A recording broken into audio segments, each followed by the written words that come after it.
All right. We are live. And so yeah, today we are doing some Etherdrift draft. Sorry I'm a bit late, but here we are. So let's get started, shall we?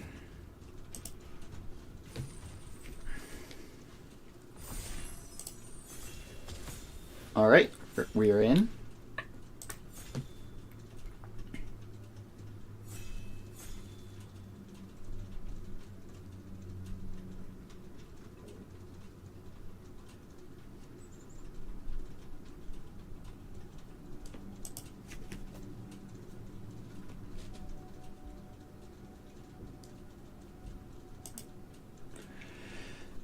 And we're waiting for people.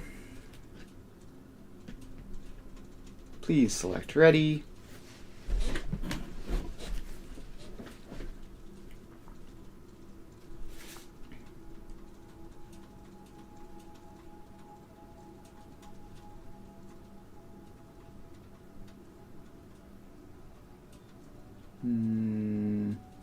Doesn't seem good.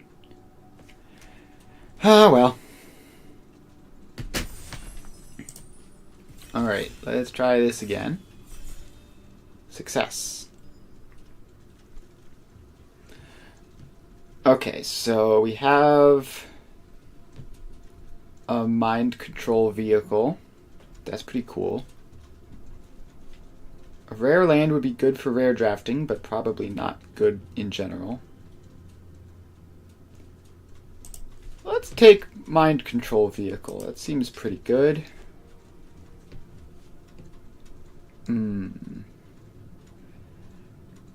Blue-red rare land is kind of tempting.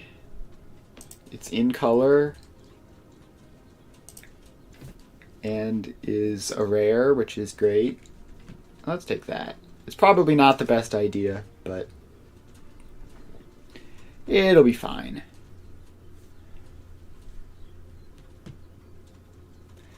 So looking at some sort of blue-red, I believe the blue-red deck is cycling in this.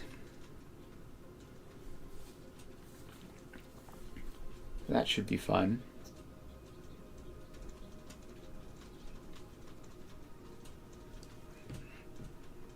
Alright, so we could have Transit Mage, which would be pretty cool. If I could take that and find a good big artifact, that would be cool.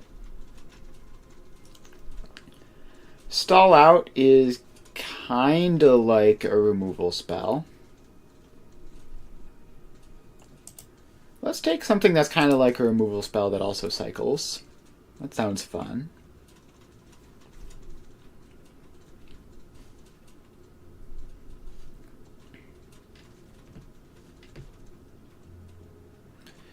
Alright, we could go into blue-white artifacts with this. Or we could just take like a trip up or something. I do kind of like Guidelight Optimizer could be fun. Just like a mana dork that's like kind of reasonable. Well, let's take that. Alright, so that's not exciting at all. This is not a great removal spell. It's probably a fine removal spell. I don't really know what second color I want to be yet. That's a good removal spell. I'll take that. So we're definitely going to be in blue. Second color, I don't know yet. Okay, so the Lynx is not exciting. Point the Way is kind of lame.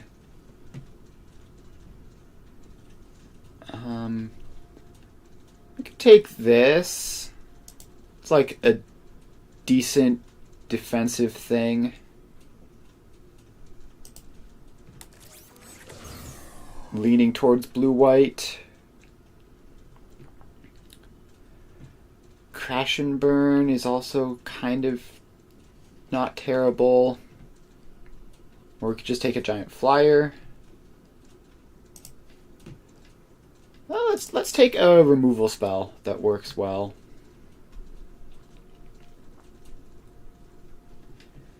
So this is 2 mana, discard a card, draw 2. Eh.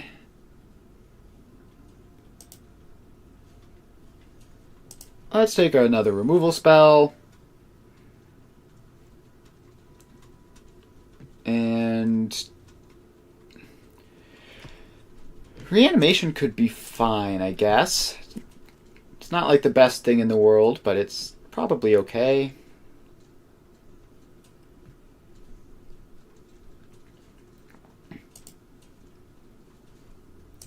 Yeah, I'm leaning towards blue-white at this point. We do need artifacts, so I guess take random artifact. Take a vehicle, kind of cruise itself. Take a random red card. And a random forest. Alright. This is good, but not in colors.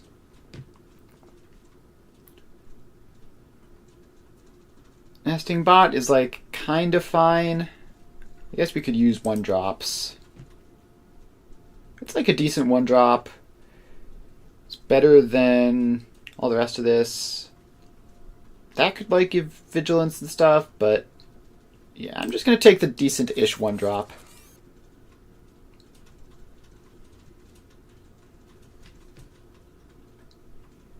So this 2 mana tap, make a vehicle a creature, and it draws a card when it enters. Yeah, that seems fair.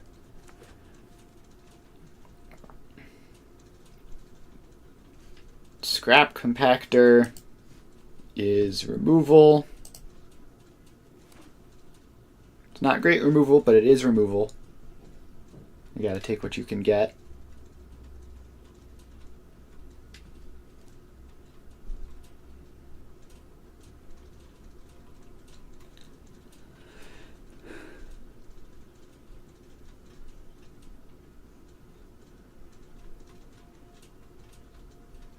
Alright, so what's the curve looking like? We don't really have that many artifacts. We have like a couple.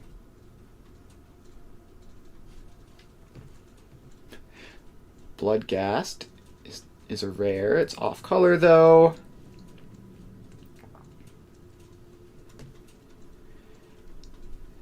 That seems kind of mid. Alright.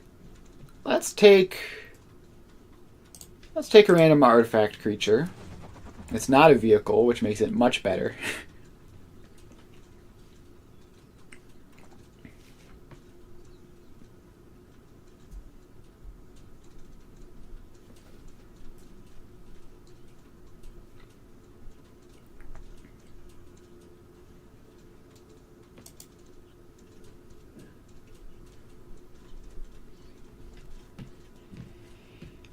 We have a clone that flashes.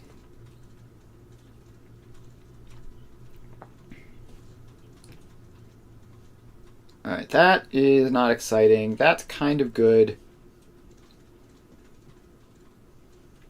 But I think this, as like a combat trick cycler thing,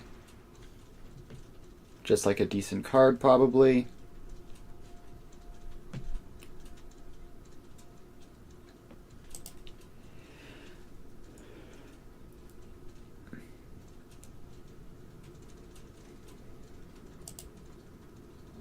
I'm not super impressed by this deck so far. We're going to need some help from the second half of Pack 2 and Pack 3.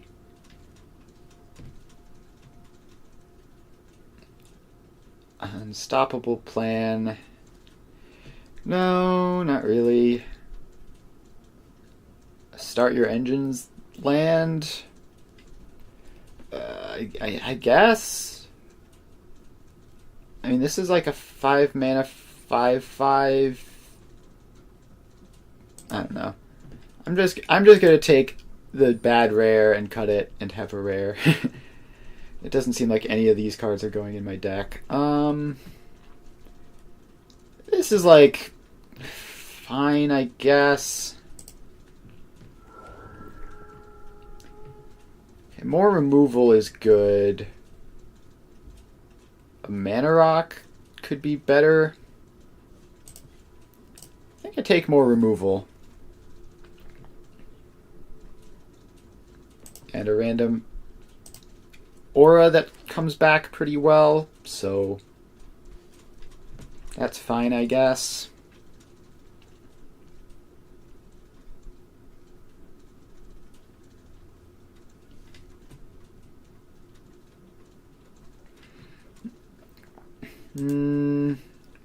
More removal. Basically building a control deck here.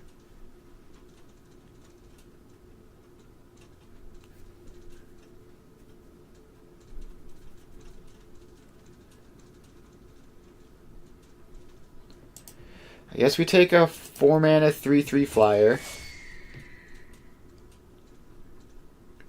A combat trick could be useful, I guess. And then just the rest of this stuff.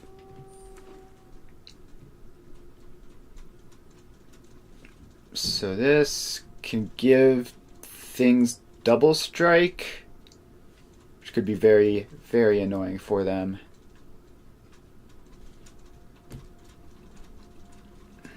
Alright, so that is incredibly lame. Let's take a thing that gives double strike. We need some way of closing out the game well. Transit Mage is good.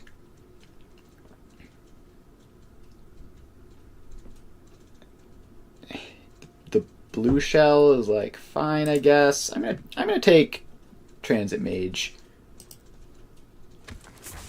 and just have more good artifact stuff.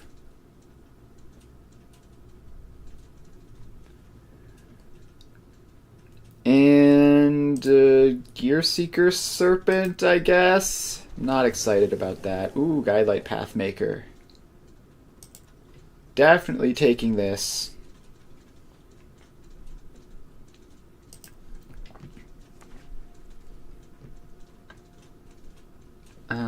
Stall Out is removal. Camera Launcher is kind of like 2 creatures. Roadside Blowout.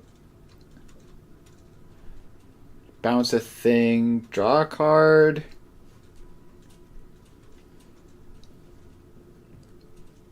I don't know. Let's take bounce a thing, draw a card. Probably can't be that bad. Nimble Thopterist is fine, I guess. Gives a couple bodies.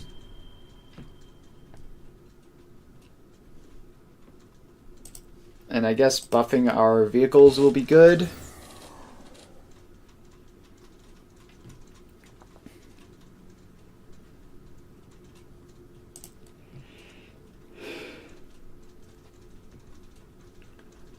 Another Nimble Thopterist is pretty hype.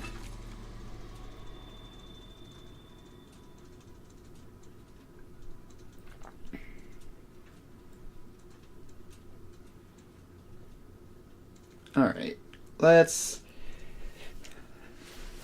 I don't know what else we're going to be getting. Another Guidelight Matrix, I guess. Pit Automaton is not good.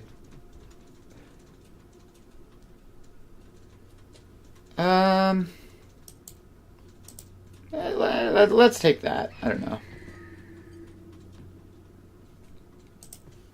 2 mana 2/2 that can draw cards sometimes is pretty good for a late pick.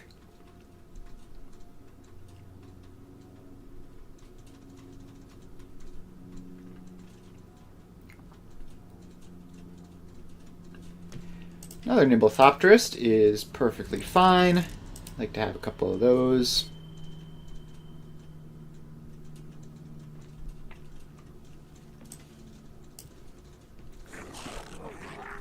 I feel like blue-red was probably the play here. Got a lot of like red cards accidentally.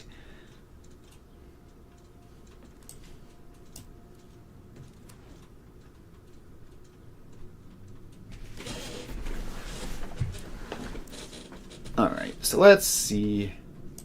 I'm going to cut the verge, obviously.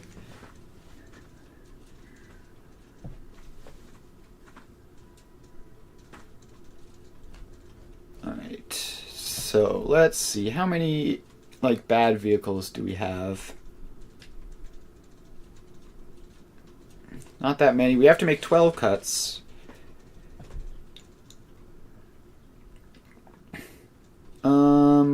What should I be cutting here? Probably tune-up. Reanimation is not super exciting. That's probably not exciting. This could conceivably win me the game. So I feel like I want to keep that. Target creature or vehicle gains double strike. Is a 3-mana 2/2 that also makes a 1/1 actually good? Probably not. This is at least a 2/1 flying vigilance that can destroy something. Unstoppable Plan is definitely a cut. That card is bad. Transit Mage gets 4 or 5, so it gets Possession Engine. Literally just Possession Engine. I mean, that's a good card, though, so I don't know, maybe. Daring Mechanic is a 3-mana 3/3 with basically no text. Cloudspire Captain buffs vehicles somewhat, but I don't even have that many vehicles, so let's cut it. I don't think I need 2 of these. I want 1 because it's a 2-mana artifact to grab with the Pathmaker, but I don't want 2. That cycles, so it's fine. This is ramp, which is very good. This is like a 2-mana 2/2 first strike, which will draw me a card eventually. That's fine. This is a good blocker. It can mount, it can crew stuff. I need what, 5 more cuts? I like having some ability to cycle, some ability to do combat tricks. I need to hit a lot of land drops for this deck to work. Let's cut a Thopterist. And an Ether Jacket.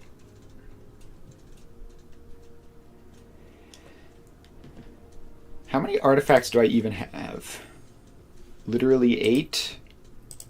Alright, we're cutting Gearseeker Serpent. That card is not going to have good affinity at all.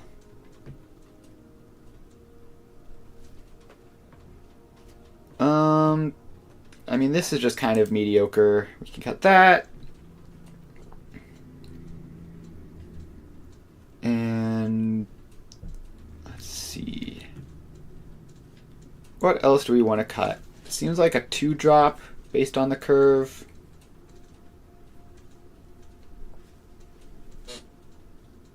Let's cut the last Guidelight Matrix and just assume we won't need those.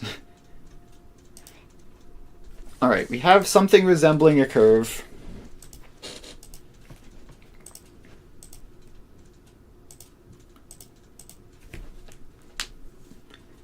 So let's see if this works. I have very low confidence that I will win anything with this deck, but it might happen. You never know.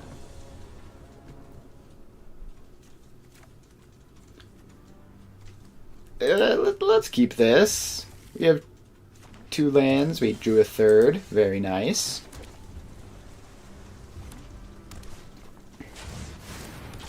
So 1/3. If max speed, you can sack it to copy a spell. That seems concerning for me. let's play out a ramp creature. So this is artifact, spells, or abilities. So it can cast the Broadcast Rambler in a couple turns. I'll take one. And they're doing stock up. I would have loved to see a stock up at any point in any of my packs. Didn't happen.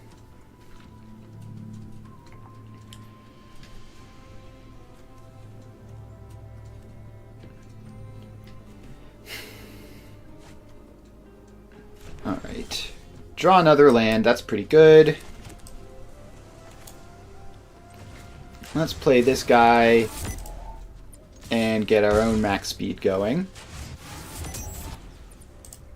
And then next turn we can play a 5/4 that comes with a 1/1. Max speed at the beginning of your upkeep. Exile the top card of your library. You can play that card this turn. Alright. Well, there you go. 5/4 crew 1 comes with a 1/1. The board is officially locked down.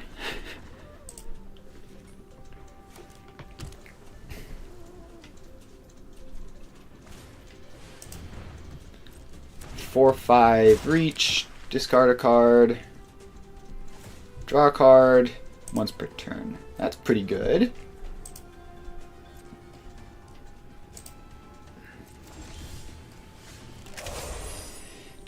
Alright, so I could deal 4 damage to that, stall that out, and then attack for a bunch. Control their creatures and or vehicles. So that's 4, so that's dead. That is going to be gone for a while.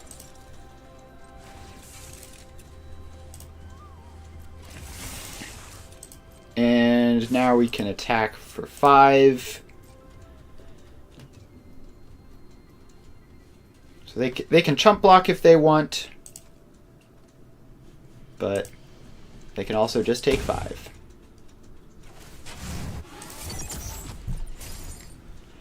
And I think pressuring them is the best plan here.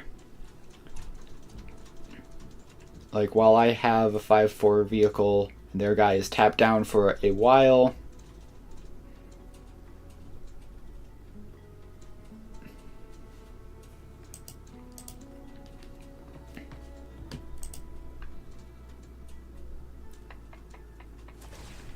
So yeah, they can still do that. They can still discard a card, draw a card. Which means they're going to have good top decks, probably.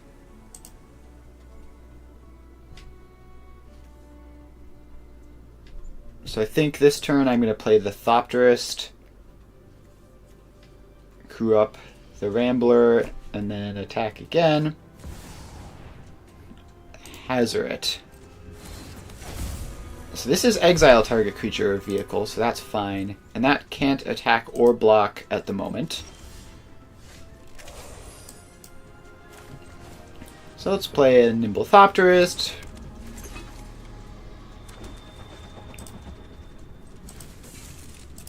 So yeah, as long as they don't have max speed, and they're still a ways off, that guy is no threat to me.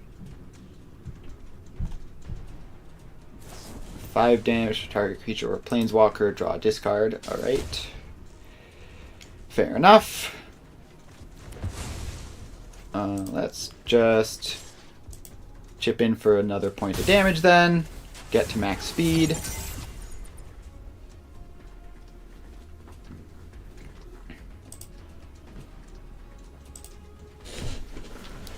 Now they have a lot of looks to find something good. Alright, so that has to tap a mount or a vehicle, so that doesn't do anything here. That is going to be coming back in like a turn or two.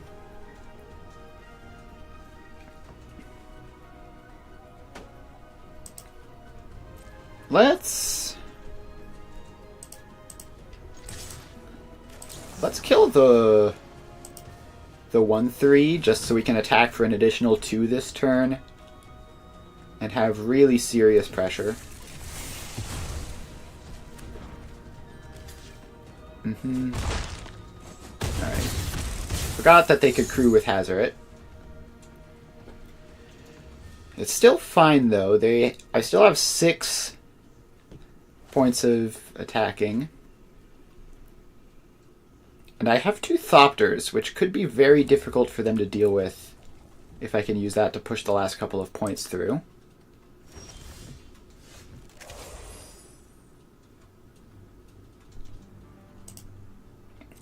So let's attack them down to 1. We will blow up the mech cycle in response.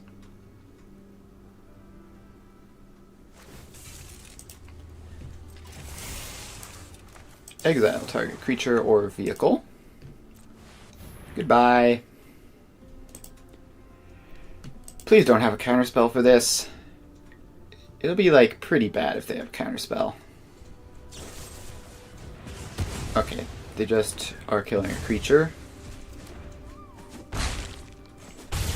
The good news is I've gotten them all the way down to 3. The bad news is the last couple points are going to be a lot harder to get, and now they can also start attacking. Potentially.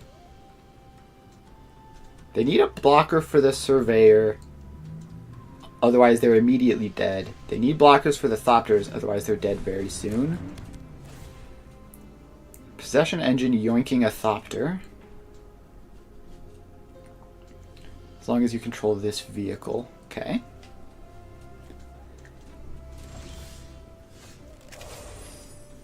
Oh, and that has reach. Well, that's awkward.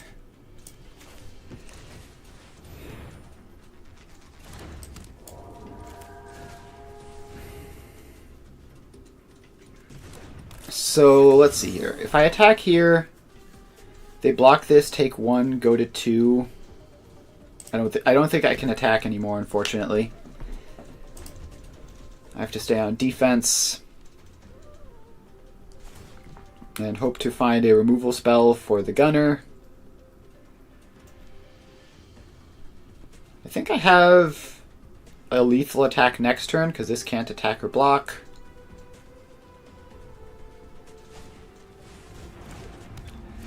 Alright, they have a Thopterist, so that's a real Thopter that can attack or block. We're going to wind up just barely short, I think.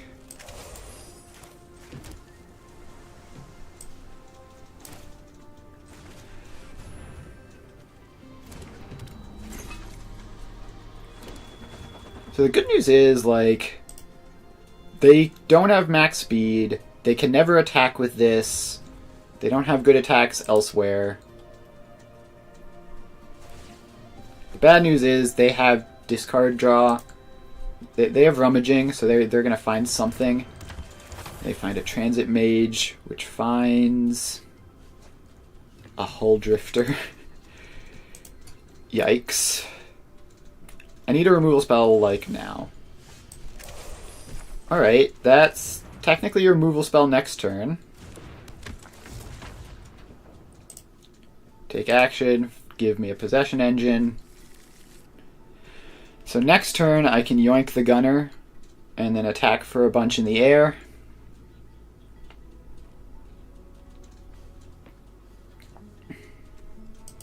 Still no attacks. So that'll be a 3/2 flyer, which is, like, fine, I guess. How many actual blockers do they have? They have 4 actual blockers. I have 6 actual attackers. With Possession Engine taking something down. They're attacking with Transit Mage. Okay. That's fine. -1 blocker. -2 blockers, really. That's crew 3. Alright, so let's play the Possession Engine, grab the gunner.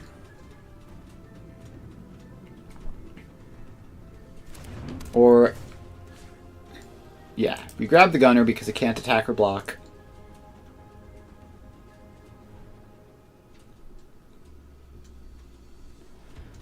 Oh, this is stressful.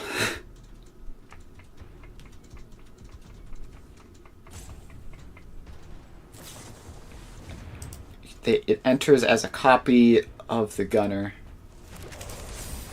Alright, now we have to do math.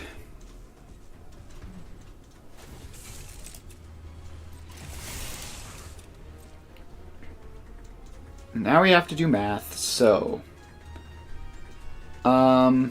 they have 2 flying blockers, so we get 1 through in the air. And then they have 3 other blockers.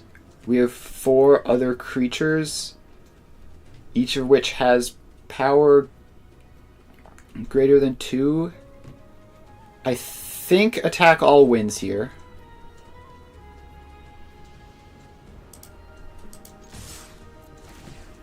Attack with the interface ace for fun, I guess.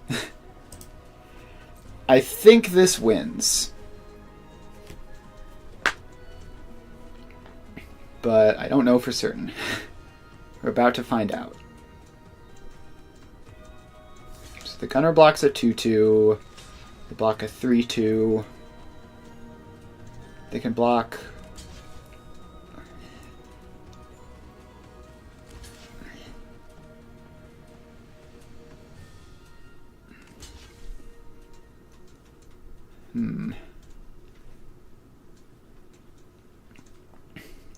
I think I may have messed up the math. I'm not entirely sure.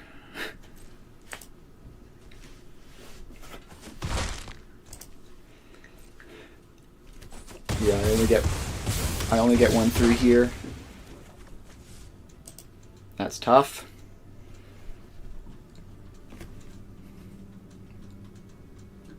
So now I need to once again draw a removal spell for the gunner.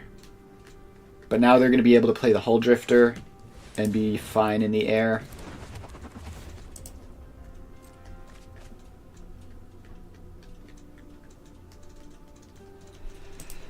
I don't know how I did the math that wrong.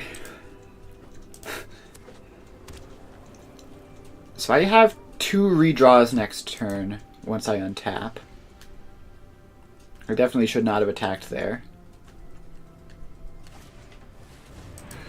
Oh, that's brutal. That is devastating. So now I can't accrue the possession engine with that. But more importantly, they're going to be able to play that in the future.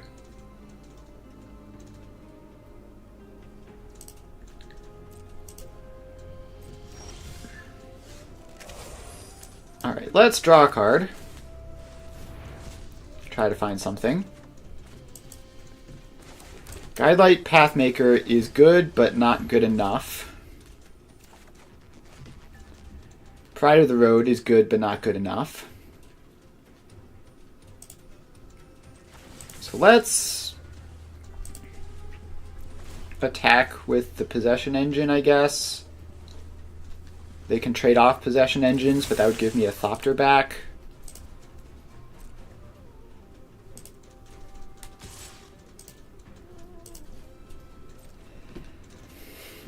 And next turn, I can have Pride of the Road to boost up anything that I'm doing. So this trade isn't giving them anything back. It is giving me a Thopter back, which means it's pretty good. They're putting the gunner in danger. I will kill that every day of the week. It means I don't get a Thopter back. But it means that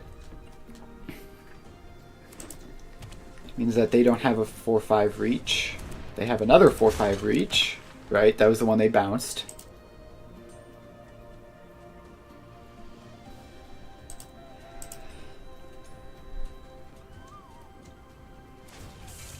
Right. They can attack me for 5. That's fine. I have plenty of life. But now they're at max speed. Hazoret is live. And they have another giant vehicle. 5, 6, 7, 8. Wait. Do I win here? No, they have the Hull Drifter. It's still, like, pretty good for me, right?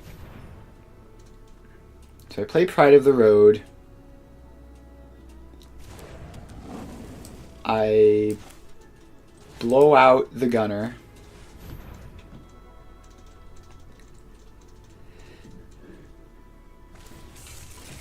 So they crew that. I draw another island.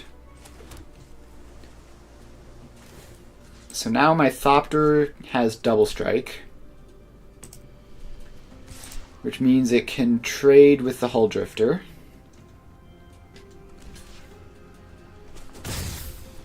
I am so incredibly close, and yet so incredibly far.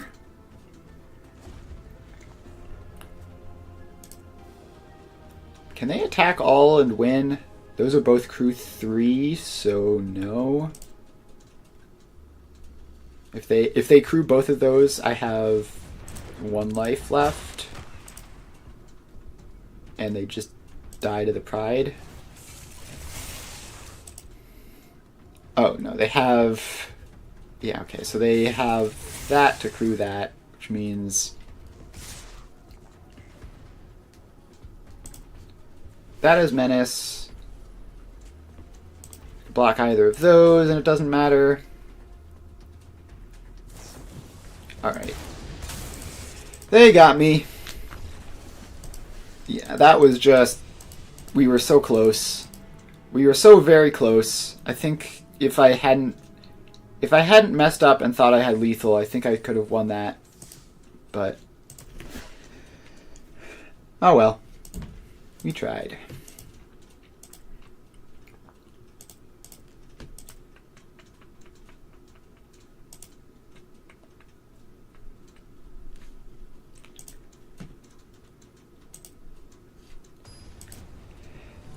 Alright, let's try to win this one.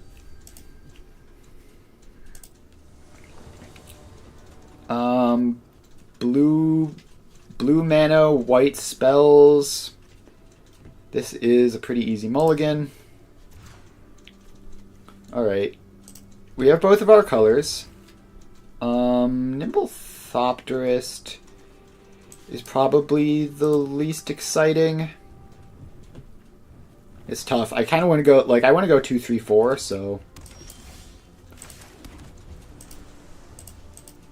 Alright. Say hello. If I hit a 4 mana value artifact, which I don't have any of those in the deck, then this can be something.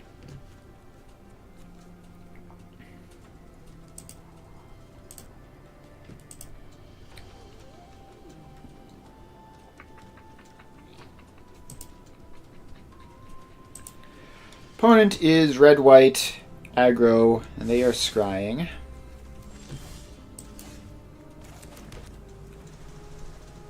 So I guess I played the wrong land, so I'm not going to hold that up, and I'm just going to play out my 2-1. If they play a max speed thing, I'll trade here. Otherwise, I think I'm fine with taking 3. So if they play a Start Your Engines card, I'd want to deny them max speed, so I would block. Howl Squad heavy. Gross. Alright, so I am going to block the Coordinator.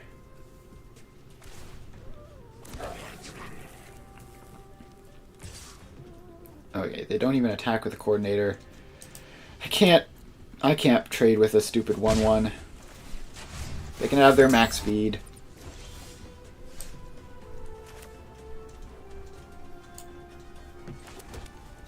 So now I have to hold up Ride's End.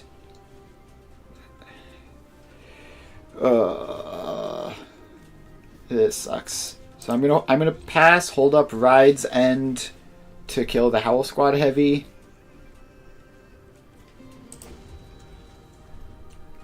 Just to prevent this from staying out of control. This is a 2/5, which blocks pretty well. Or attacks while saddled, untap and put a counter on it. That's fine. So they get a pilot. They're going very, very wide.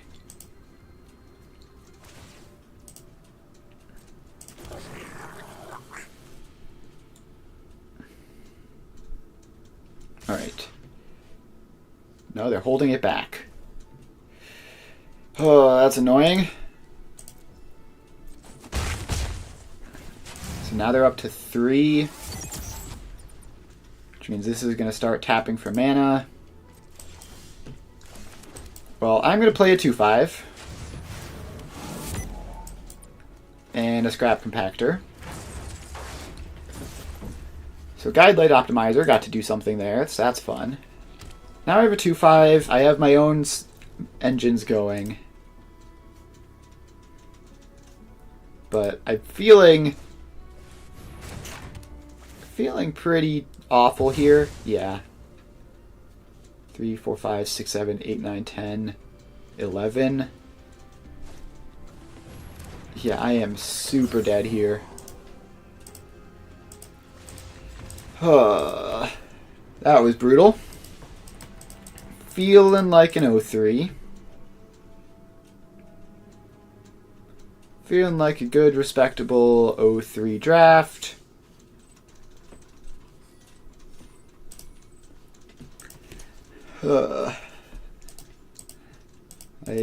I really need to do well here so that I can get gems. The goal is to draft enough to save up gems to buy the Mastery Pass thing, but I cannot do that if I 0-3. So we're gonna hope to get on a winning streak here.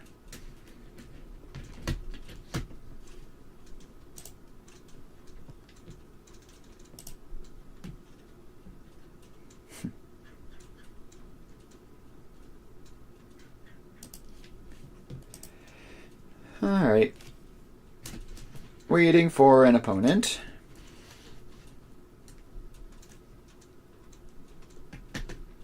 It's taken a while this time. Don't normally have waits this long on drafts.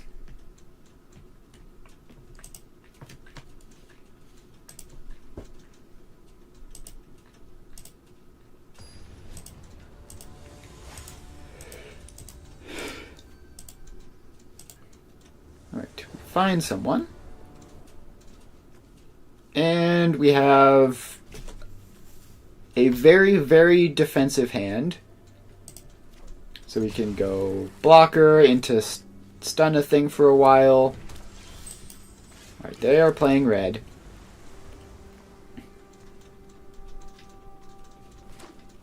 They're playing red-green. 2 mana, 2/1 haste. And exhaust, that makes it big. Well, I'm just going to have an 0-4 blocker out and have that not be an issue for now.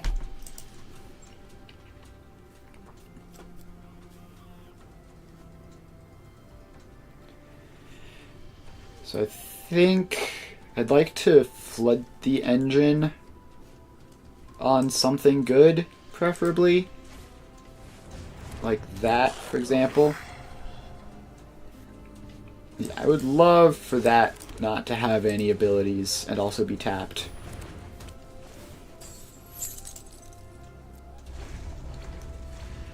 Alright, so that's that problem dealt with. I need to draw lands, preferably soon. It's not like the worst thing if I don't, but it would be pretty bad. Alright, they have 2 attackers. I'll block one of them. Alright, land is drawn.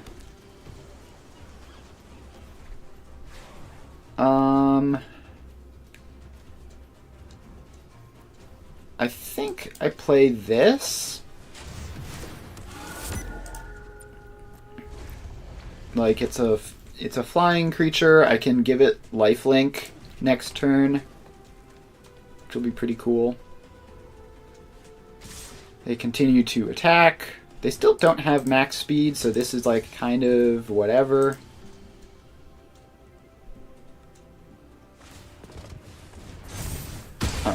so they have exhausted it. Well, in that case, I'm going to yoink it. This is my 4-3 now.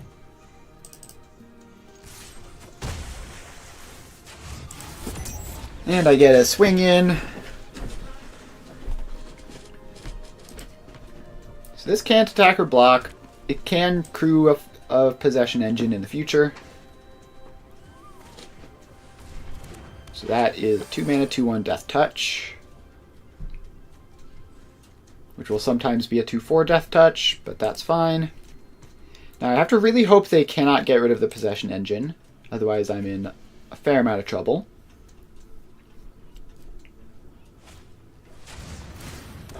Okay, 3/2 Trample that draws a card from the graveyard. When they get max speed, what do they get? Just, oh right, it's just that. Okay, nothing else so far.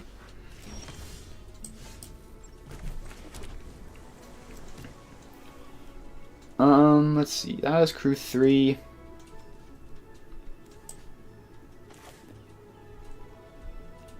So let's play this. Give this some pretty good keywords. Tap the thing that can't attack or block. And go to combat. So this has lifelink, so we're going to gain a ton here, and it'll be fine.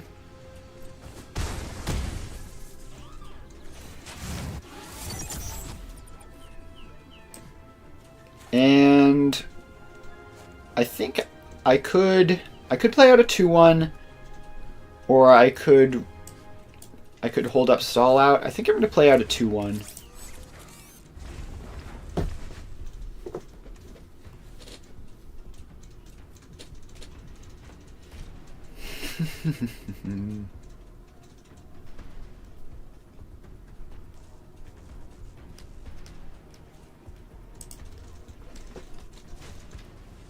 Alright, they get a district mascot, which,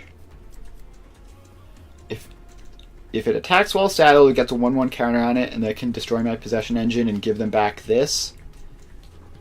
So that is going to be something I need to deal with at some point in the future.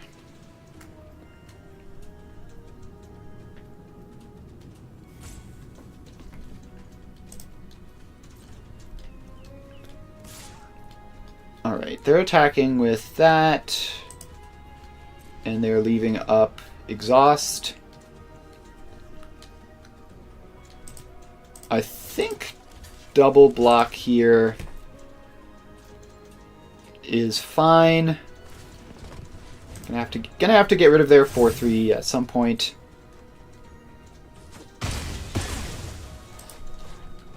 Does slow my own attacks down a bit, but not the end of the world. And we get a Nimblethopterist.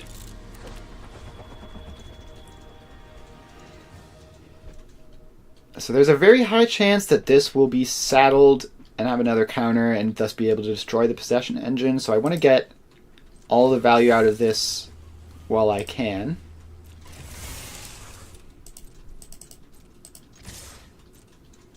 So if they want to trade a Death Touch creature for it, that's fine, I guess.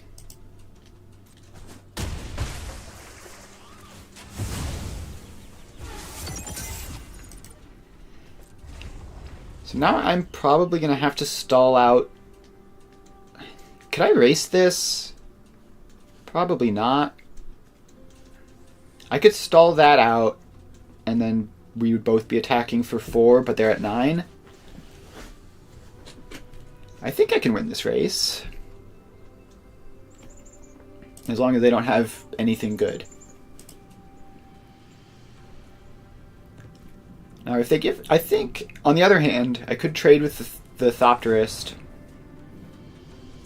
Deals 5 damage to up to one target creature. Planeswalker. So there goes my Thopterist. So I'm definitely going to stall out the specialist now.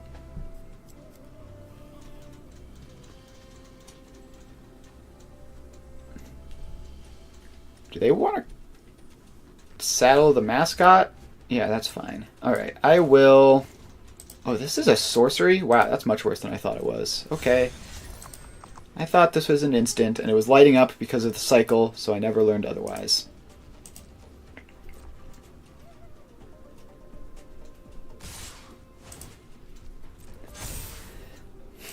Alright, well, I'm just going to take 6 and stall out the specialist.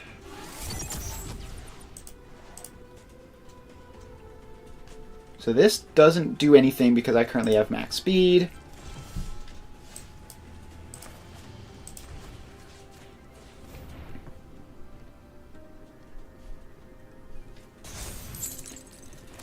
So now I think we just attack for 3 and hope to top deck something that changes the race. So we're going to be taking 5 down to 6, then we'll put them down to 3, then we go to 1, they go to 0. So if neither of us have anything, we win. They probably have something.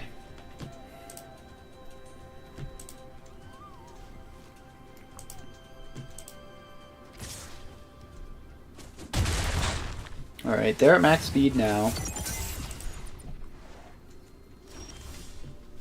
I draw a blowout. This is a sorcery. And I could send either of these back. I'm going to send the Surveyor back to their hand. So that changed the race a lot in my favor.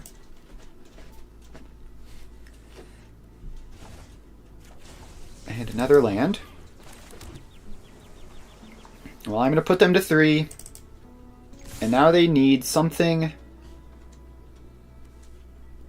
That has no abilities. That has no abilities. That could kill itself to kill my Thopter, which seems fine.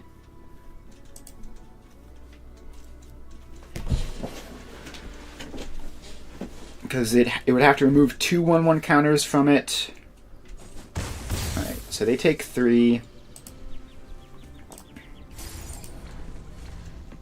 Alright, they are dead if they have nothing. They have 3 cards in hand, so they probably have something. 2 cards. 2 relevant cards. Goblin Surveyor doesn't matter. Alright, they cast the Goblin Surveyor. Do they have... Alright. So now they can blow up my 1/1 and have lethal next turn.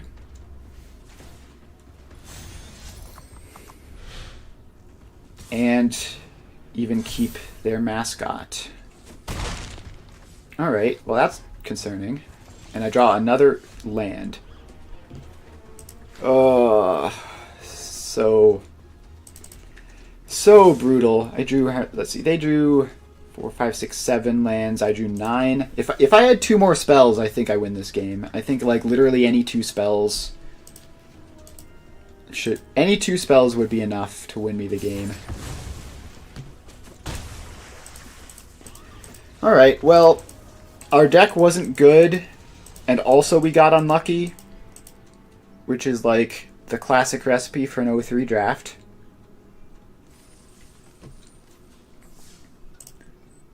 So let's get our nothing of a reward and do another one.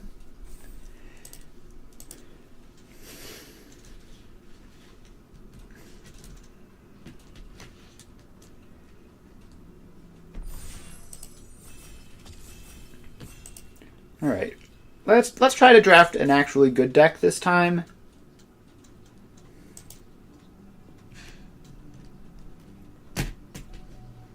The thing is, I'm not at all convinced that synergy is good in draft. I think you just want to be playing good cards that win.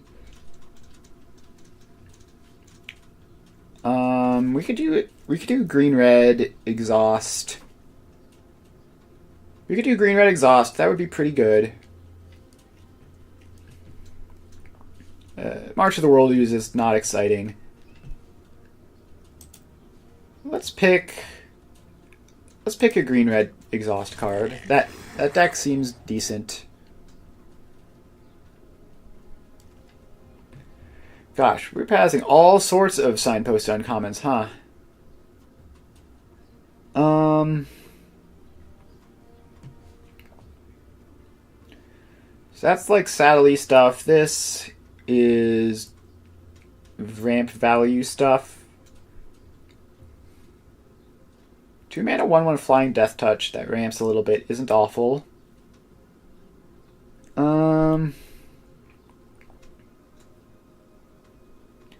Or we could take like a removal spell. Let's take a green removal spell.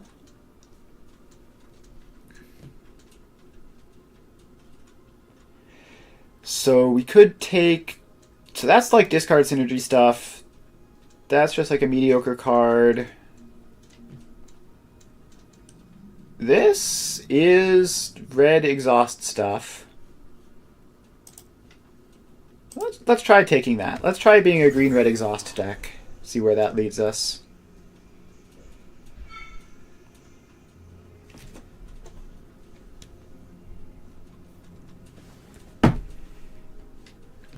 Alright.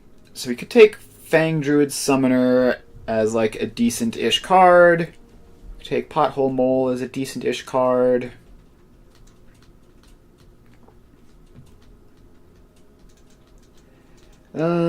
Let's take Fang Druid Summoner.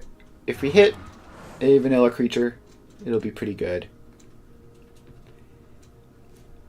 Alright, Marauding Mako is a really good 1-drop. We're not in like a proper discard deck, but we can probably find some stuff for it.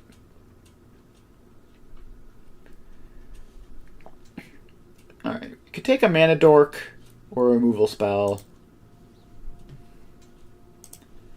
Let's take a removal spell. I like having lots of removal in my deck. So this cycles, and it's like a 6/3 menace.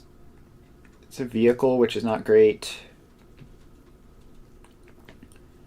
We could take this, which is not exciting. Yeah, let's just take something that cycles for 1 mana, pretty much.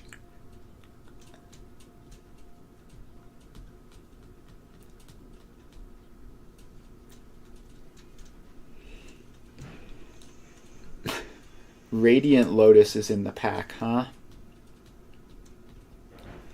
Oh, that's tempting, but it's a mythic, right? I have a billion mythics. Let's just take a mole. Just take good value cards and assume that you'll win.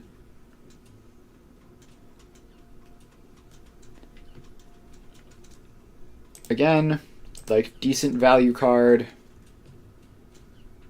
Dune Drifter Wield. It's completely off color, but that's fun. So we could, like... We were seeing a lot of discard stuff. We could, like, pivot into red-blue discard. Red-blue cycling. Let's try that. Let's try pivoting into red-blue cycling, because it is very clearly wide open.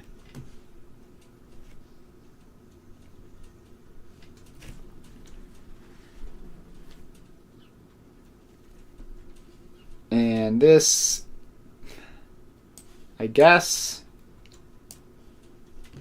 I don't really want that. I guess this has cycling technically. It's technically on theme. Oh, come on. Pyrowood Gear Hulk. Alright, no, we're not pivoting into blue. We're just taking the on-color mythic game ender.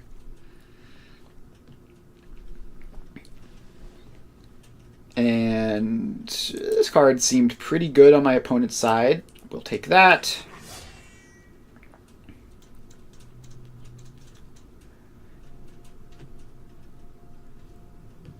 So we're probably going to have like a red discard sub-theme, I guess, just because we took a decent number of those cards, but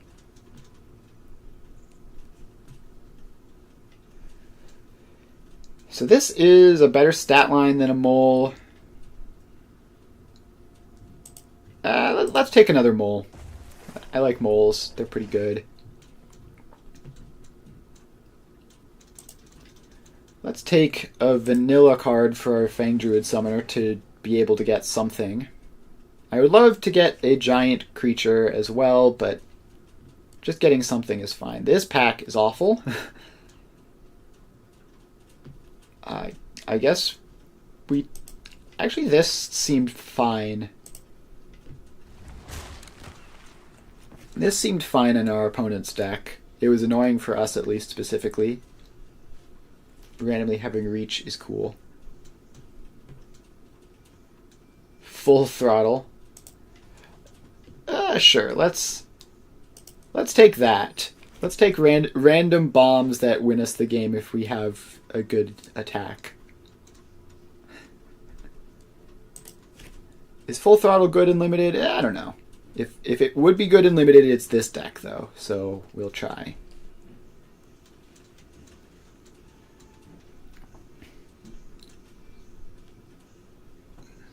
So let's see here. I guess Combat Trick is decent. 1 mana gives something first strike. And also can push damage.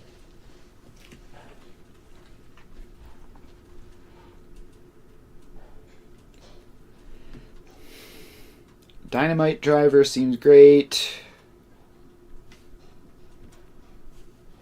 Yeah, let's take a 1 mana 1/1. And 2 mana 2/1 haste.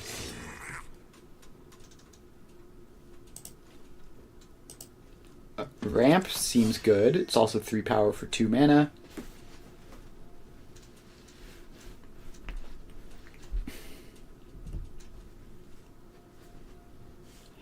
So this deck seems absolutely bonkers so far.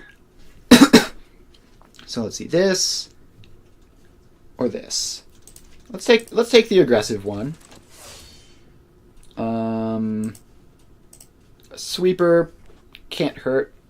Probably don't want to cast it a lot of the time, but you never know.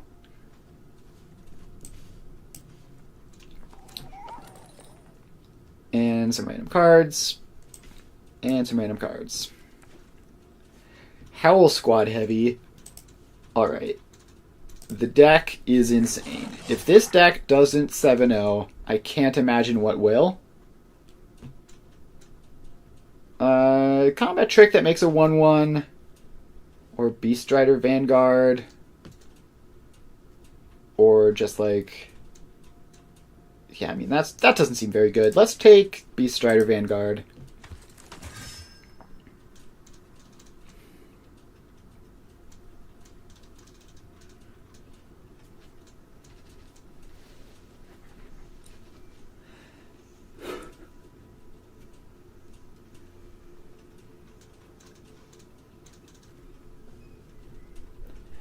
Alright, so we could have Plow Through, or we could have another Artillerist. Let's take Plow Through. It's 1 mana spell, removal spell, and an even better removal spell otherwise. So we could have Loxodon Surveyor, push the limit. That doesn't seem very good. Let's take a Loxodon Surveyor.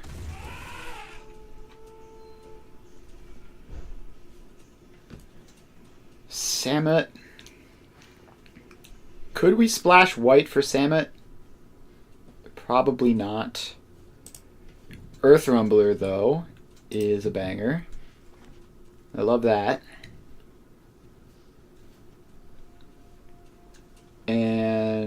Goblin Surveyor. 3 mana, 3/2 is not exciting, but it's fine.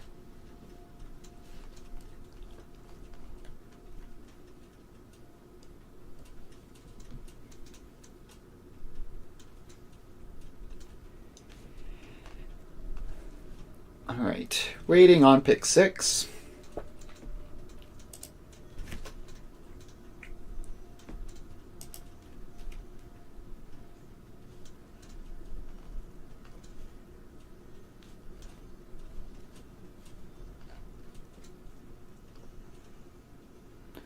+2/+2 Vigilance and Menace. That's kind of ridiculous.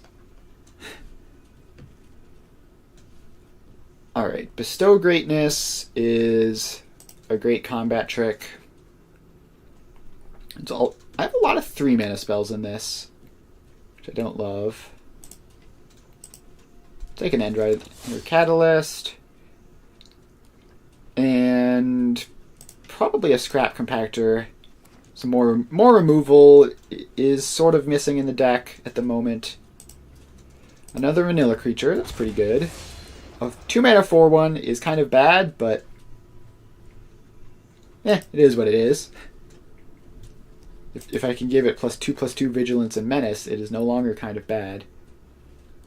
Alright, I guess we take that. I don't know if I'm going to keep it. Take another Scrap Compactor. And a Castle. Alright. The deck seems completely nuts. So I need to cut 14 cards. Where do I start? I start with that. And I think that vehicles are very sus. 3 mana ramp when my entire curve drops off a cliff at 3 seems bad. I have some exhaust stuff, so this is fine. And it's a 3 mana 3/3 as well. This is 3 mana ramp. It's also gains life and is a vehicle, but I'm going to cut it. This is like a creature, which is also incidentally drawing me cards. Let's see here.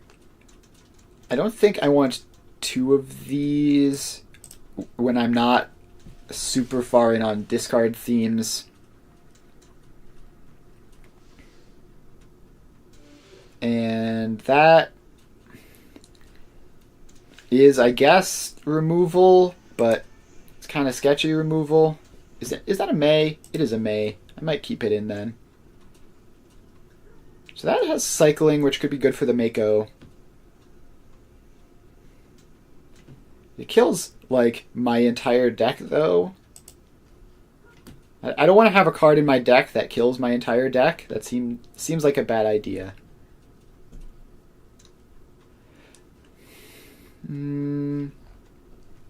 What else do I cut? 7 more cuts.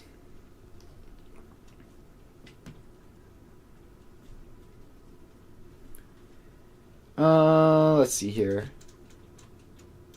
I don't think I need 3 of these. I might go down to 1, even. And yeah, let's cut that. It doesn't seem great.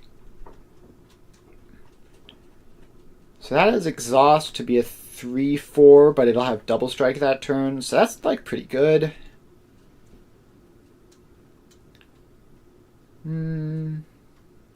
The surveyors are kind of cuttable.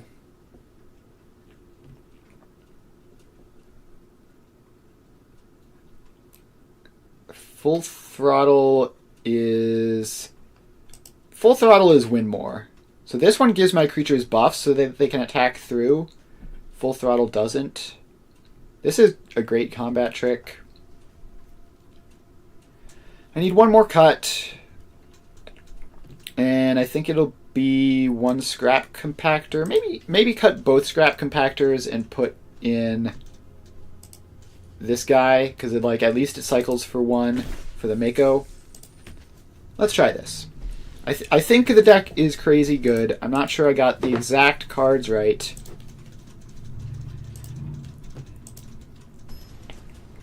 But it seems like something like this is what I want to be doing.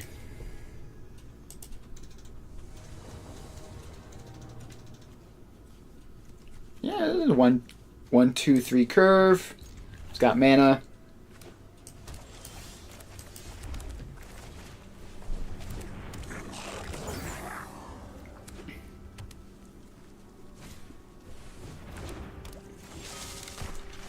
Alright, so they are doing blue-red. So this, when it dies, deals 1 damage to any target. So these attacks are actually fine. Alright, they don't bite. Understandable. I do have a lot of lands in my hand right now. We're curving out well, but I think we're going to top out pretty quickly.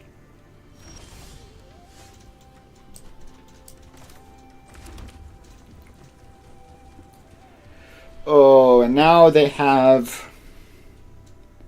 cycling to make this a 2/3, and now my attacks just are bad. And like they definitely have cycling, right? All right, I lose 2 runovers. That's awkward. I think we pass. Yep, they did have the cycle.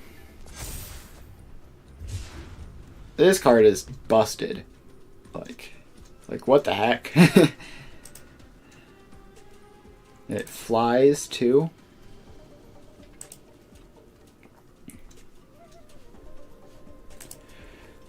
Alright, so if they attack, that's fine. They're probably going to stay back on defense. I draw the Omnivore. So I can make this a 4/3 and attack. Do I think they can cycle twice? It's very possible. I think I just have to play out a 6/3 Menace and just say this is just one creature, and if they want to keep bumping up their one creature, I'll attack past it. But I'm definitely not loving this situation. Alright, they cycled another one. That's good. I do not want to have to deal with 2 of them at once.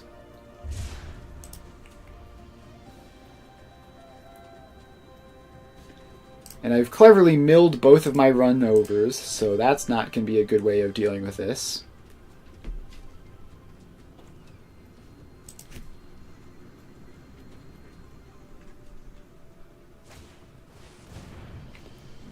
Alright, there goes my Ironclad.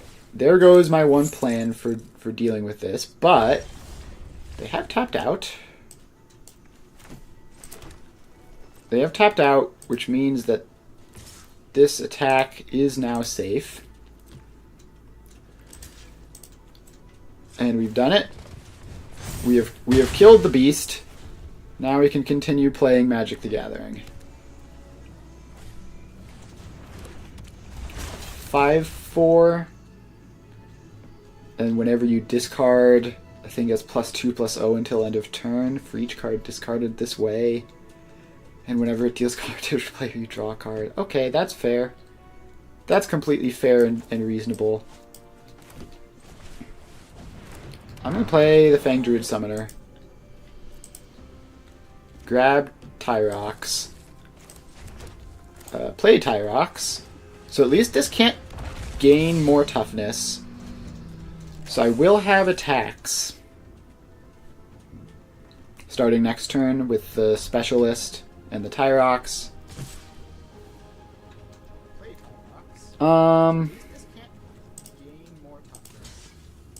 I think I make this block.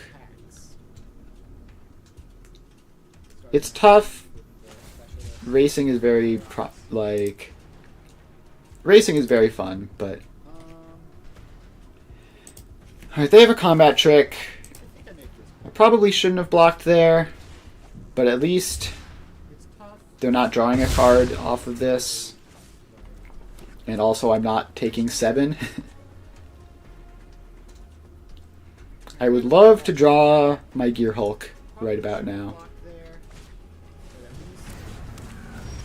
Alright, activated exhaust ability, draw a card, and then it 4 mana can become an artifact creature. Alright, that's fine. I'm gonna run out this guy, pump him up, and then attack for a bunch. The race is on. I'm at 20, you're at 8. I'm at 15, you're at 8. Also, you're 3 color. 3 color seems ambitious. I guess cycling makes it more reliable, but still it seems kind of sketch. I think Pedal to the Metal is going to be... It's got to be lethal, right? I just pump up whatever they don't block with all of my mana. 1, 2, 3, 4, 5. So I need to give something +3.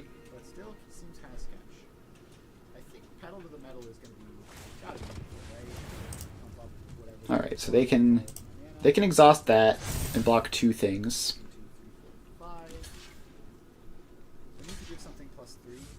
Yeah, they have to block that, otherwise they take a ton.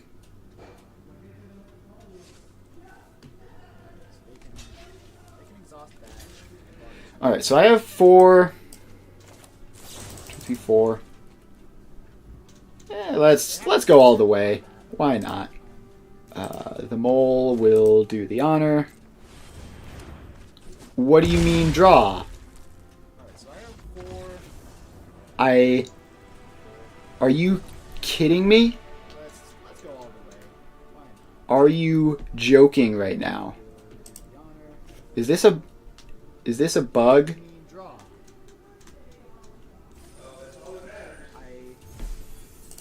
you kidding me? What the... Well, I think I'm getting refunded this draft now because... Oh wait, no. I think it gave me the win. Hang on. Yeah, I think it gave me the win. I'm not sure why it popped up as draw. Well, I think I'm getting refunded this draft But now. it... See, I don't pay attention to like things that are happening, but I think it showed me at 1-0. Yeah, I think it gave me the win. I'm not sure why it popped up as draw.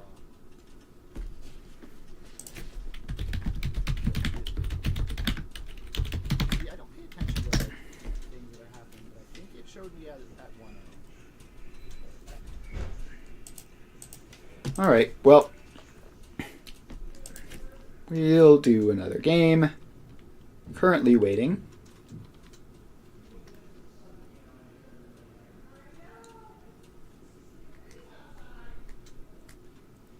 Alright, well... We'll do the game. Currently waiting. Alright, this hand is not great, but it's fine. We can cycle on 1 and then play a 2-2.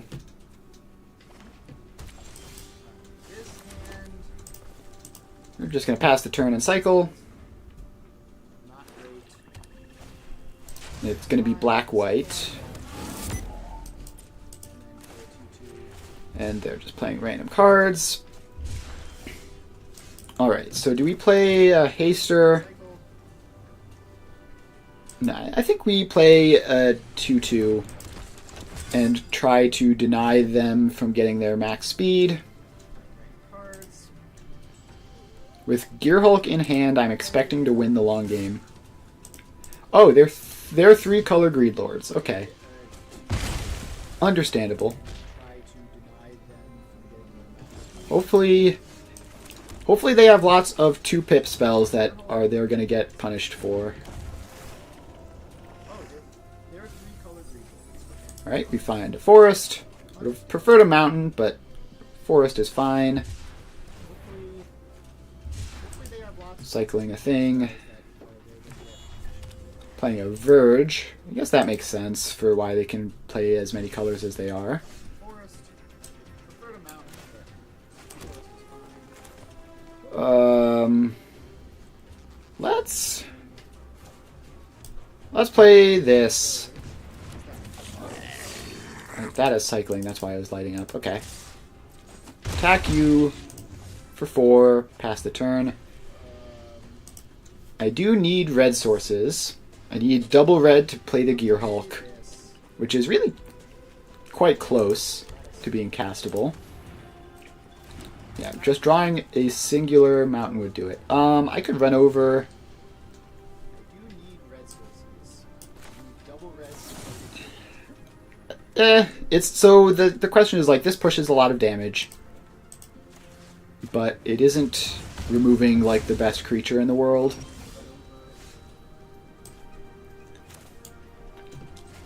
Let's play another mole. Try to find a mountain. There we go. The question is like this pushes a lot of damage. So now we can play the Mako.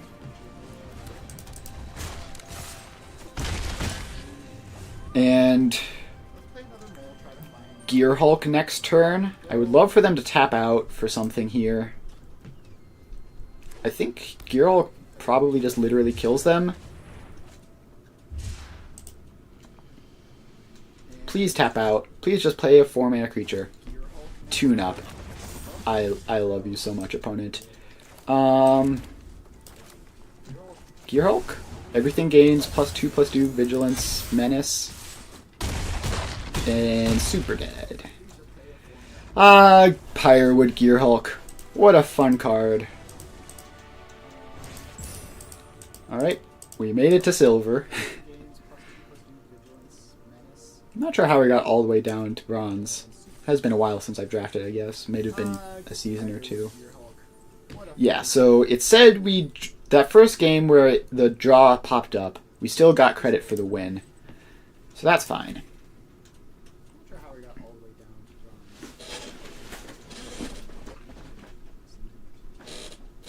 to yeah, so it said that first game where the draw popped up, we still got credit for the win. So that's fine.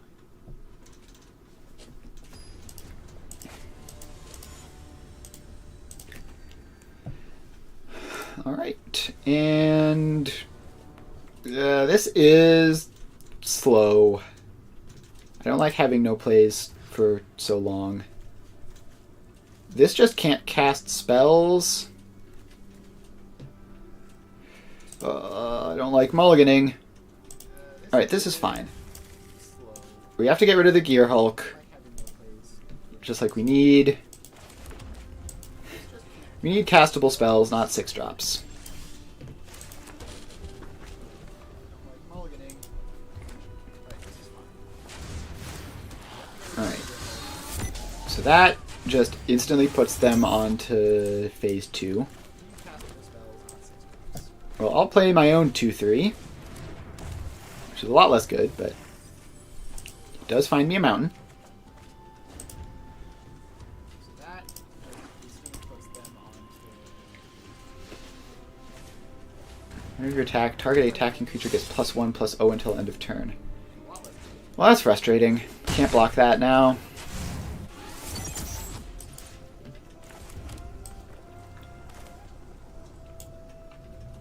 I think we play this out and stay on defense. Can't block that now. So now their attacks are like fine, but not great. We play this out. Question is, do I double block the Thrill Seeker or just trade with the Javelineer? And I think I'd double block this. Yes, assuming that they give it the power. So they're going to go to max speed, but... Oh, cool. Do I double block So that is Death Touch now. or just trade with the javelin there? I think I double block. Fun. And they're at max speed now. So now it just naturally has Death Touch. Folks, I think we are about to die horribly.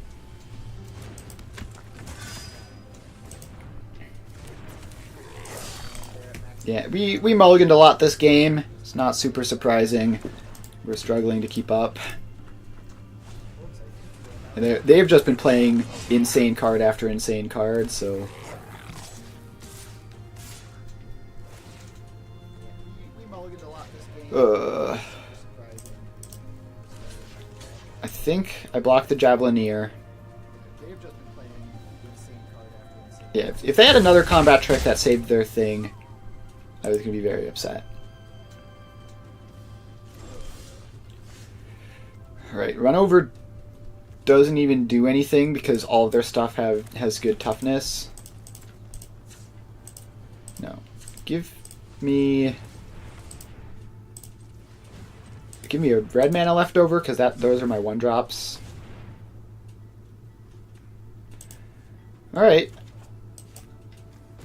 I get a creature.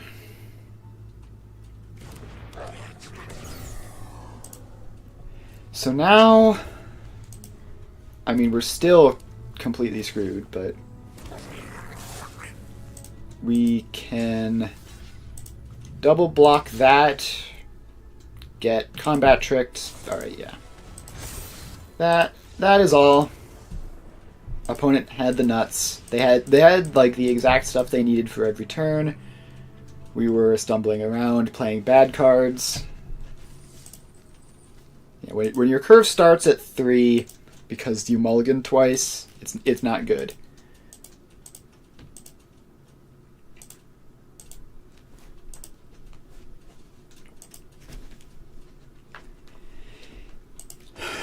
I really wish traditional draft had reasonable rewards, because like it's clearly a better.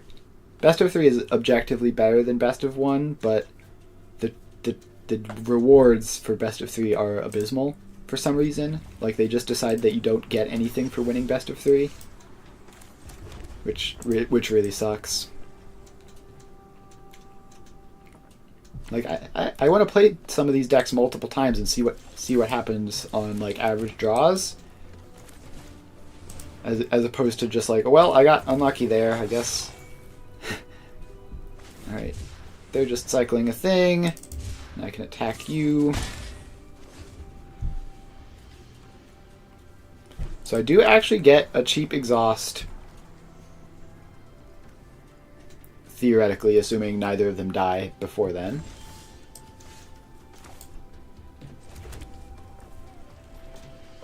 Yeah, let's attack, and then play the Boom Scholar post combat.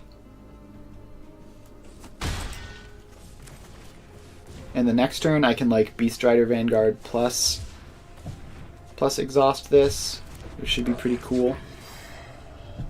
If we do have the Gear Hulk, and our opponent is really not finding their black sources. They are finding their Kite and Gravestalkers though, so at least they've got that going for them. Let's activate that ability, swing in for 7, and play a 2/2. I could have gotten max speed up.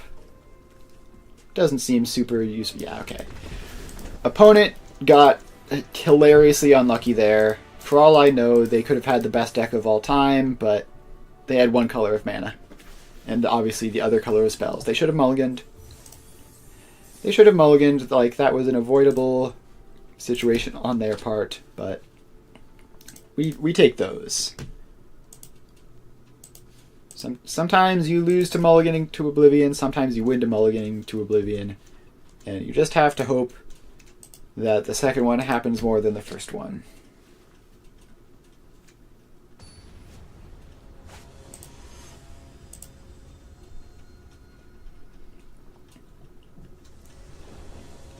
All right, we have a solid curve.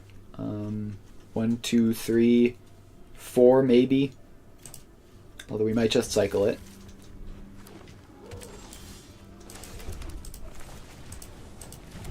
Opponent says hello, we'll say hello back because we are nice. Okay, Mako means I kind of want to plan on cycling this so that I can have a 1 mana 2/2. We're not doing it soon-ish either way. We would need double red to do it all in one turn. Alright, the mole means that my fun attacking is over. For now, at least. I'll play a 3-3. I would love another mountain. Bright Glass Gear Hulk. Alright. Mana value 1 or less. That's a first strike trample. Alright, don't know how I'm beating that. And they get Scrap Compactor, Light Wheel enhancements. Well, I can get a 1-mana 2-2, so that's something. And maybe draw something else as well. Alright, we draw a Run Over, which does nothing currently. But if I can get a 4-power creature,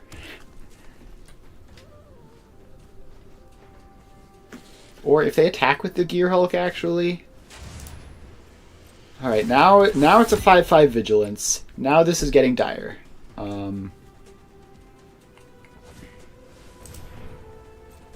So I can Earth Rumbler this turn, and then the turn after that. Alright, Run Over doesn't work here. Because it's at 5 power. It would be so cool if they didn't have that.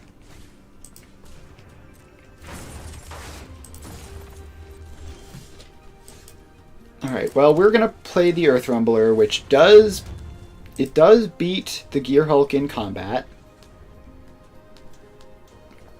So that's something. But they could just blow it up with a Scrap Compactor, which would be unfortunate. Please just, like, cast some creatures. Do something other than...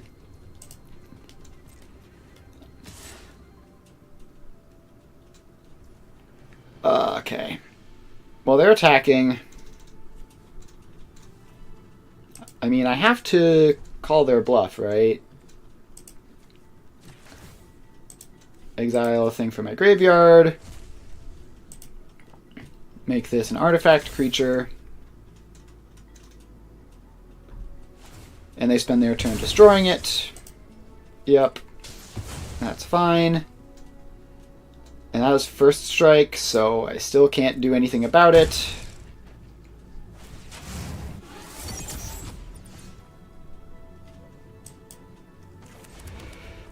Okay.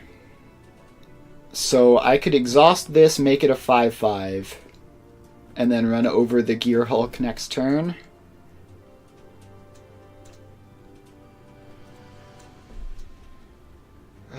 I mean, I don't see any other way, right?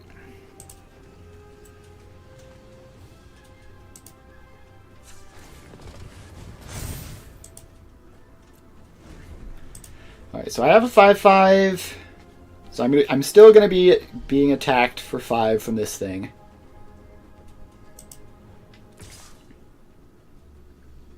Do I chump here? I think I chump here. Does that have trample? Oh, it is trample. Never mind. Not worth chumping.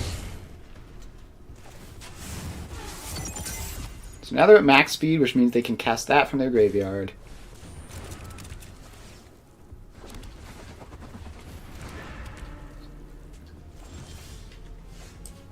Alright, so now we can finally get rid of that.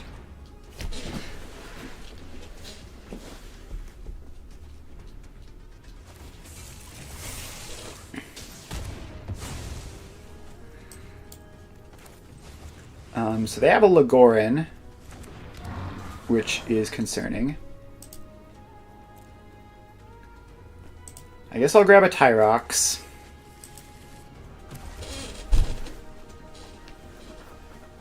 So they have 2 power in the air and a lot of power on the ground. I think the attack is fine. Either I trade with their 5-4 or I get a chump block out of the way. Alright, trade with the 5-4 accomplished.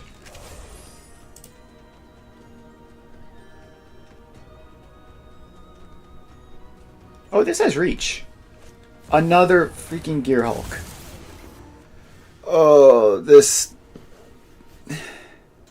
Imagine sitting down to play an honest game of draft and your opponent plays 2 copies of a Mythic Bomb. Like, come on, that's just unreasonable. The second one only drew 1 card, which is something, I guess. And aside from the Gear Hulk, we are kind of stable. Fang Druid Summoner doing some work in holding the Flyers back.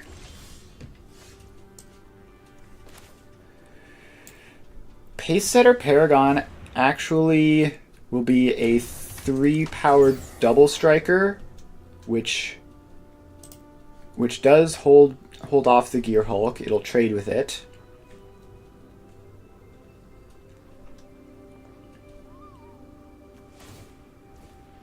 But that gets a counter on it every time they crew it that way. So that is also going to be something I need to deal with.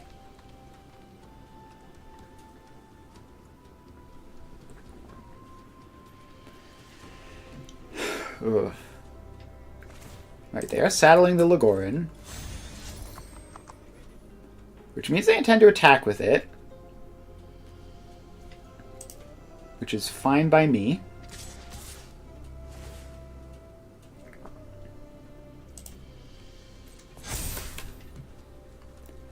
And obviously, my opponent pretty much has to have all lands in order for me to win.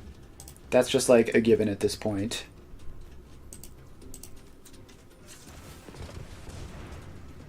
So you can be a 3-4 double strike and trade with the Gear Hulk.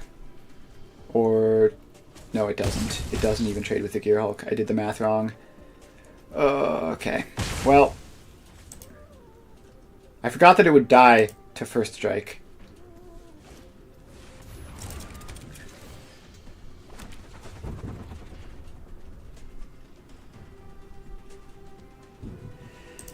Now my opponent has two Thopters. They still have a stupid Gear Hulk. And they get 4 value rise from the wreck. Yeah, we're done here. Opponent is possibly the luckiest draft player in human history. Like, it's actually just unreasonable. If we lived in a fair society, I would get comped for that. Like, two Bright Glass Gear Hulks in one deck. 2. Plus a bunch of other rares and uncommons.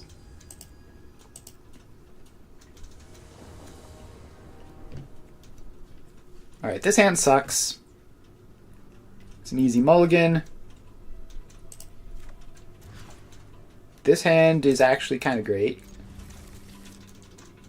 Loki, get rid of a land. Are we on the draw? Of course we're on the draw.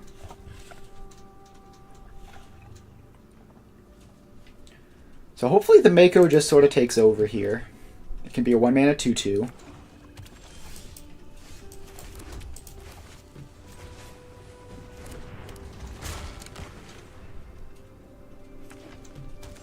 Alright, I'm going to play... I'm going to attack and then play Tyrox because it is like maximum punish if they have nothing.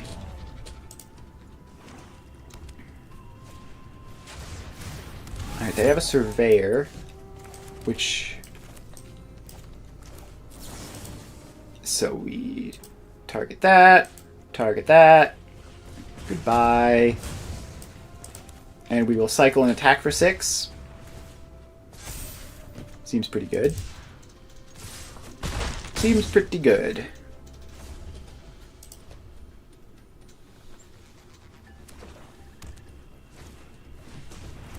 Alright, Pact All Terror is crazy, but Pedal to the Metal, whew, baby.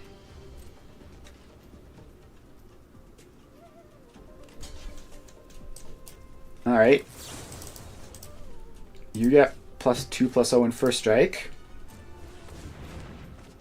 So there goes the Pactol Terror. You're at 10 now. We aren't drawing lands, which is pretty bad. And we haven't been able to commit as much to the board. Alright, there's a spin out. And a momentum breaker. Alright, well that certainly does what it says on the tin. The momentum is definitely broken. Play a 3-1. Next turn I'll play a 3-2.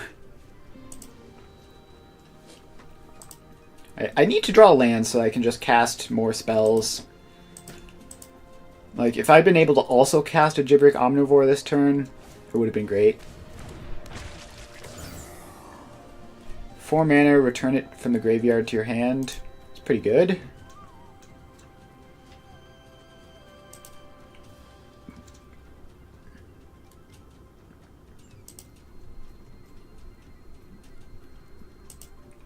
Alright, opponent is thinking in their second main phase. This can gain him a couple life, which is notable when I'm trying to aggro them out so much.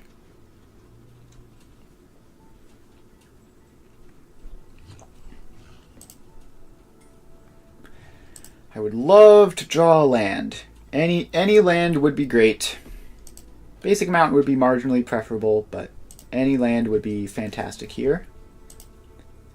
Opponent is really thinking in their second main.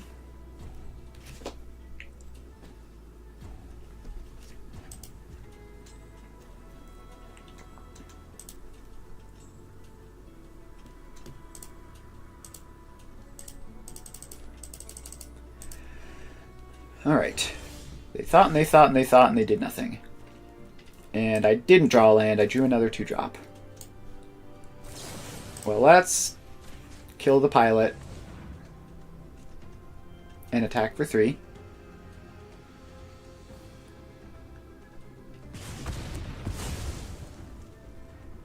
So eventually I will get to max speed and this will be providing mana, I guess. But ideally we'd kill them before we get to that point.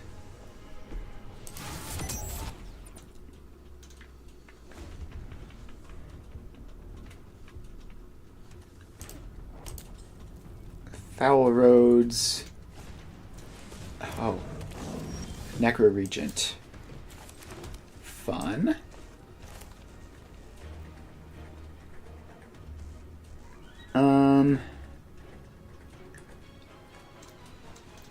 Let's play out a couple creatures.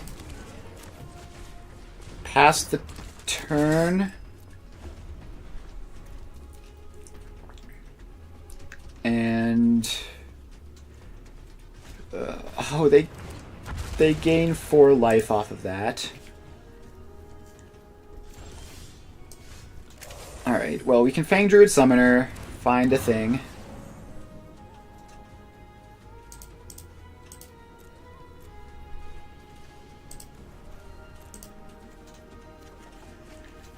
And pass.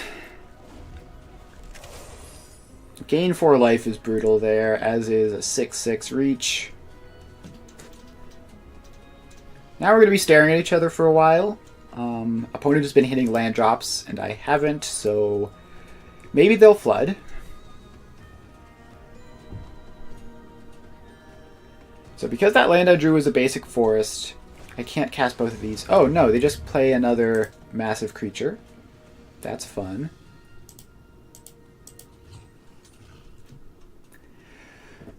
Oh, aggro decks. Like, this is a crazy aggro deck that I've drafted, but it still has the fundamental problem of being an aggro deck in draft, where, like, you stumble and don't get your aggro start, and then your opponent is playing 6 mana spells, and then this happens.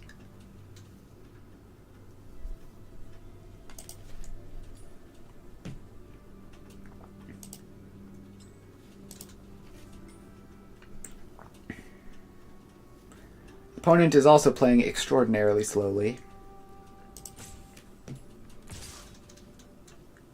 They're attacking, maybe. They're considering attacking. I would love for them to attack, because that gives me, like, a slight hope. But nope, they've passed a second main phase. They're just playing so slowly, too. Like, come on, man. Cast your spells. So I could play 2 creatures. I could draw with Beast Strider Vanguard. I think I play 2 creatures. And pass. And then next turn I can start drawing with the Vanguard.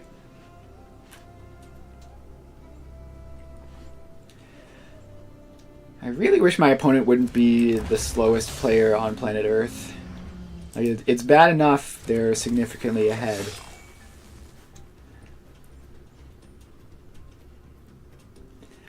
So let's see. If it's this and they block 3 things, they take 8.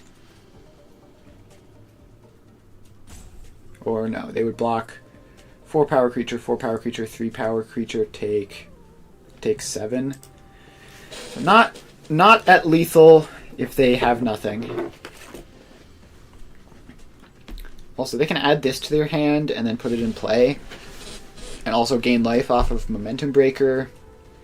And also, please take literally any game action. Yeah, we still don't have good attacks this turn.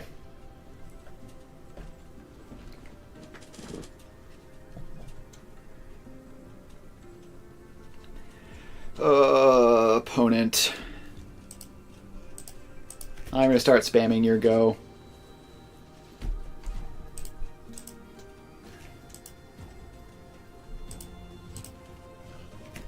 Alright, well, we're sitting here. They might time out, but I'm pretty sure they are just being annoying. Yep, they are physically present, hovering over their cards.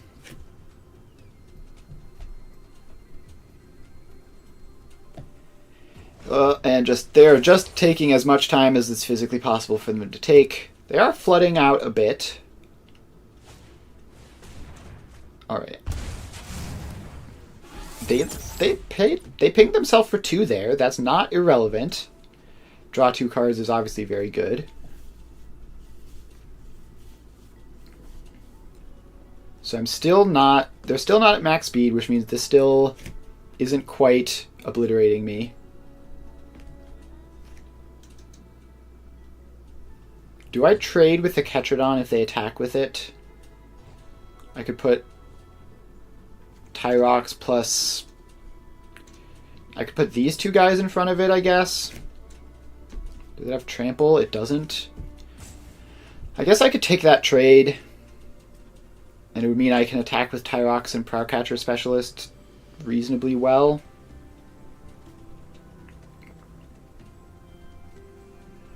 You know, this game would be well over by now if an opponent was taking their game actions at a reasonable speed.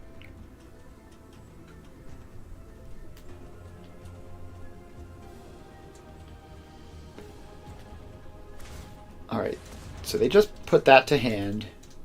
I assume they have artifacts and creatures in the bin. They do. Alright, so I'm going to draw with the Vanguard. And find a mole, I guess. That's a creature. And no attacks.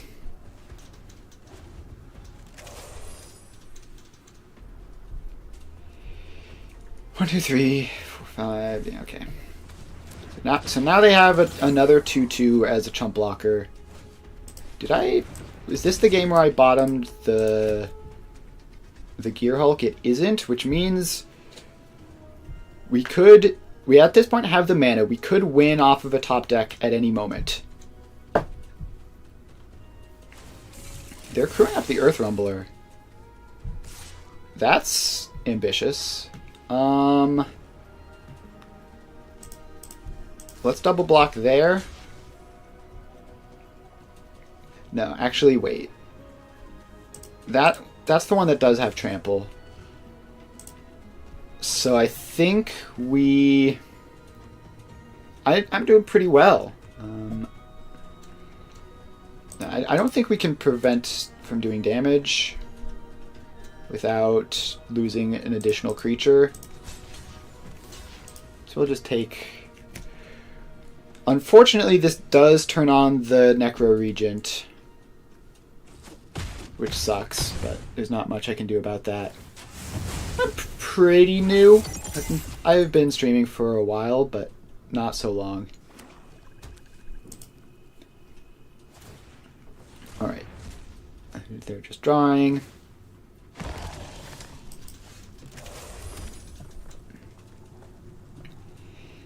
Alright. I guess I activate the Vanguard again and grab Pace Setter Paragon. Alright. I'm just gonna assume that you're a spammer and ban you.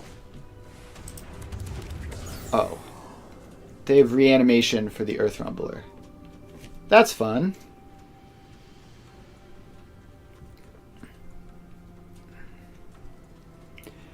So I'm still, I think, at the position where I could just win off of a top deck. That doesn't have Death Touch or anything. It has 2 mana, it gets +1/+1 until end of turn.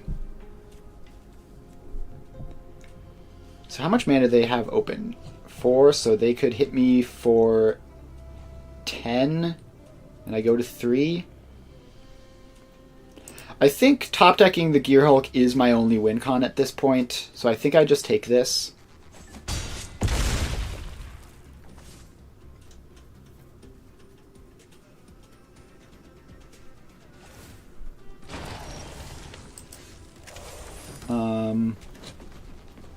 I don't know.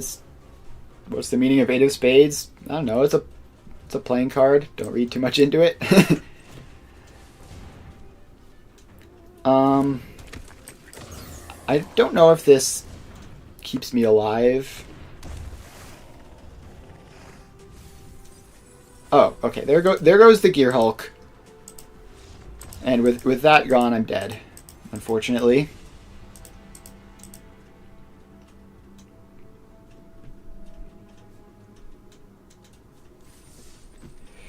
Alright, well, we had like the best aggro deck possible, but aggro decks... My hot take is that aggro decks are just bad in draft. So that is what inevitably happens. Let's see, actually...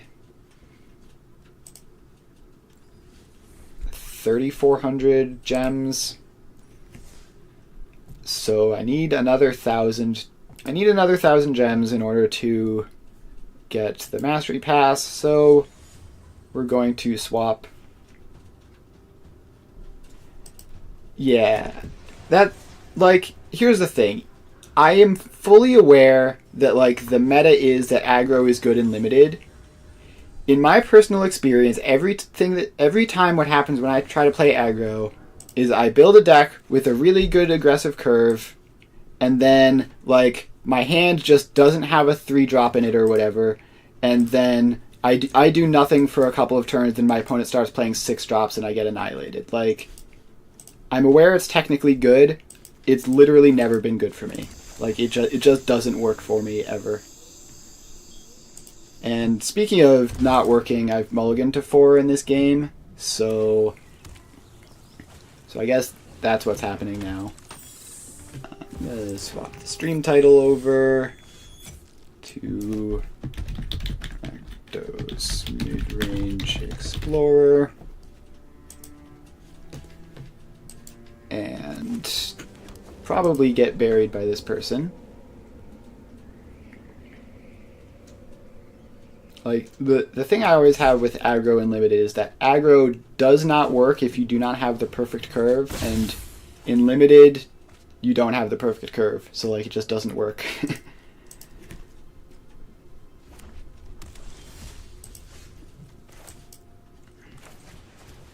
Alright, well, I'm going to play a Blood Tithe Harvester. If there's a card that gets me out of this, it's Unholy Annex, and I have top-decked it, so that's nice.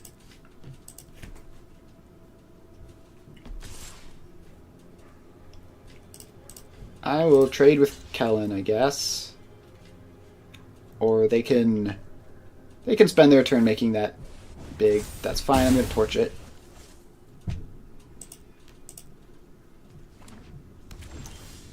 Alright, I could torch it or fatal push it. Now I guess I will torch it.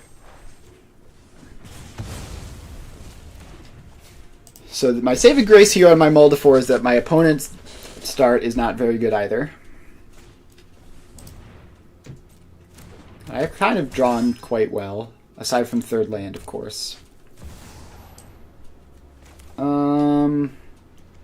Which one do I fatal push? I think I get rid of the Inti. Kythian is harder to get rid of, but also a lot less scary.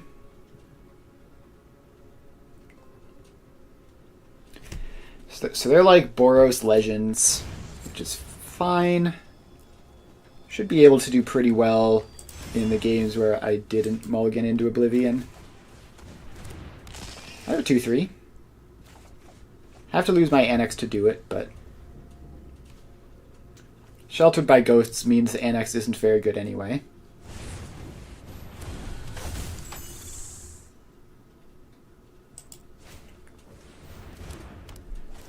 Alright, there goes that. Once we get to sideboard and I get to keep us like a 7, this matchup should be pretty easy. Like, I have crazy sideboard stuff for them, like sweepers and things. But I'm just gonna get run over here game 1, having never drawn a third land.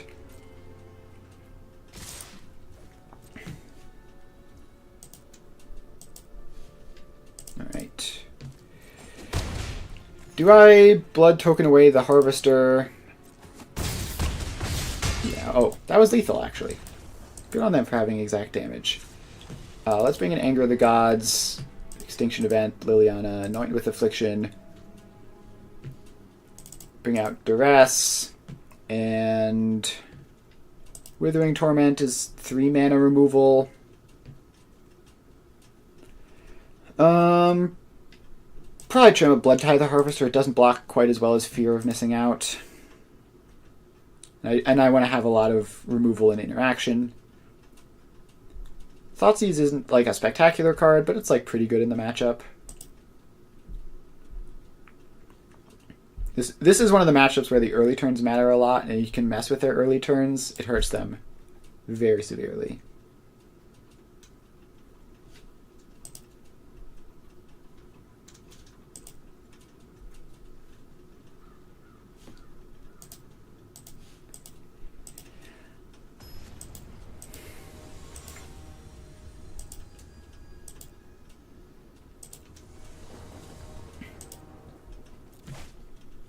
Alright, this is fine.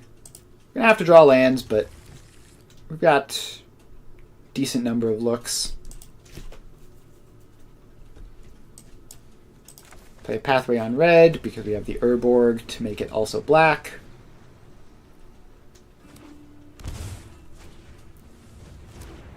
Turn 1 Kellen again. Well, I'll play a Blade of the Oni. Maybe you should have played Blood Tithe Harvester so I can blood for the land. That was probably better. I was thinking like Blade of the Oni is slightly more disposable for trading against Kellen. Alright, doesn't matter, got Portable Hold anyway. Alright. Extinction Event. Extinction Event on Odd goes crazy here. In fact, is Extinction Event on Odd good enough that I think I play Blood Tithe Harvester and crack Token just so I don't lose Fable to it? I think that's probably better. Alright. We sunk a Get Lost. That's fine. They didn't buff their Kellen, which means that's just a regular old attack. I think double Fable is probably unnecessary. Go for the Throat. Could kill something post-Wrath. Alright, Extinction Event. name odd, get rid of their 2 things. And now they're the ones struggling on mana. Alright, they have another Kellen. That's fine. I can Fable and Harvester.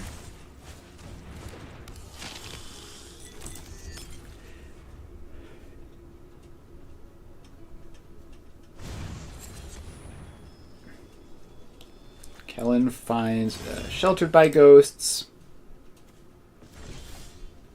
Well, let's see here. I think I'm perfectly happy to submit 0 here. Play an Annex. Kill the Kellen. Attack them for 5. See how they like being on the defensive. And then draw a card. I can even use the treasure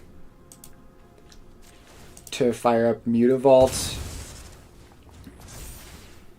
To mostly just to deal damage to them. Like, the life gain is nice, but not super important. Alright, there's Lauren killing my Unholy Annex. But infinite Fables are going to cause some problems for them. I think I attack first, play Fable, and don't send in the Mutavault. It's definitely more aggressive to send in the Mutavault. But I think I grind them out here as well as being more aggro than them. I don't want to lose a land to a block with Lauren. If they want to tap Lauren to draw me a card, I would love that.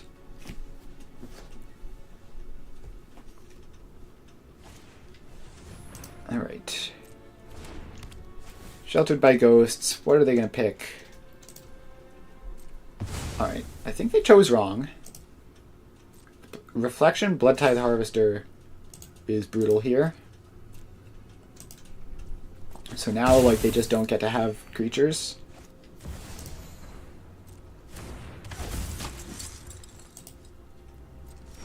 And I held this land so that I can discard it to Fable. Very glad I did. Ended up drawing another land anyway. So let's make a Bloodtithe Harvester.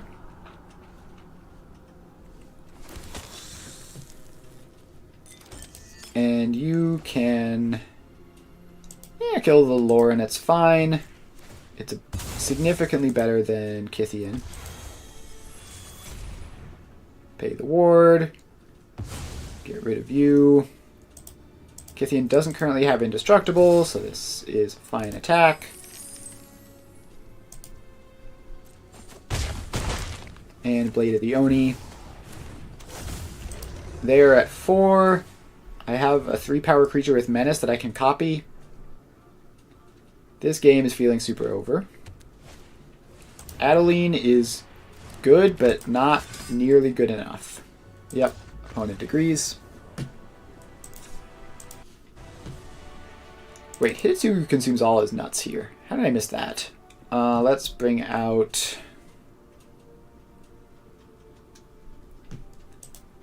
let's bring out 2 Thoughtseizes for that. They have a lot of 1-mana guys and guys that create tokens.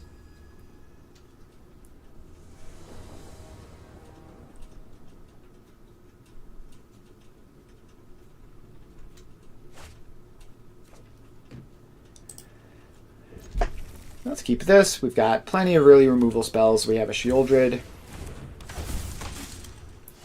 Jeez, talk about plenty of early removal spells. Alright, Kithian, get out of here. I suppose doing it this way means I can't double torch next turn. Could be a problem. I think I'm just going to run out of Bloodtithe Harvester, though. I think Inti isn't, like... Inti isn't scary enough that I need to kill it on sight. So yeah, now they have to spend their turn killing my thing, which is fine by me, especially with Get Lost. Map tokens are pretty cool. Yeah, so that gets a counter, but I can just sack a map to torch.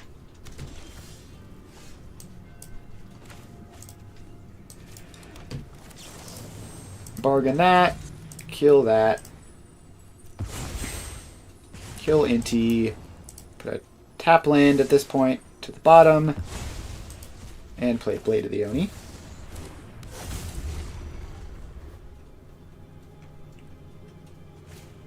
Alright, Lauren gets to kill my Blade. But unfortunately for them, Sheoldred is going to show up now. Okay, actually,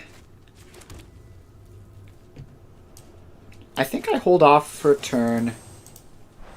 I kill the Lauren. I kill the Lauren and Thoughtseize them. So yeah, now they have literal nothing, and unless they top deck a removal for Sheoldred, we're in great shape. Alright, they channel Sokenzan, which I do not care about. I'm going to be going to 12, but Sheoldred has a way of gaining life.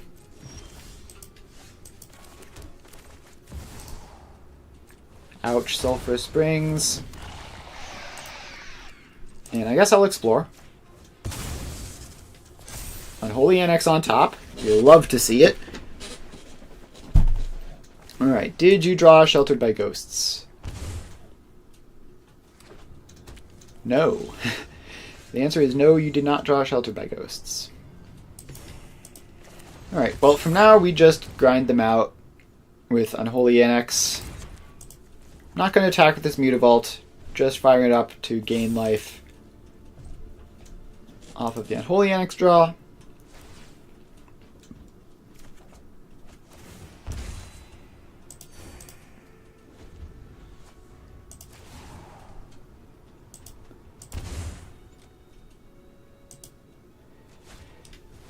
Alright, they do have a Sheltered by Ghosts, which will get rid of one of the two things that are completely steamrolling them right now.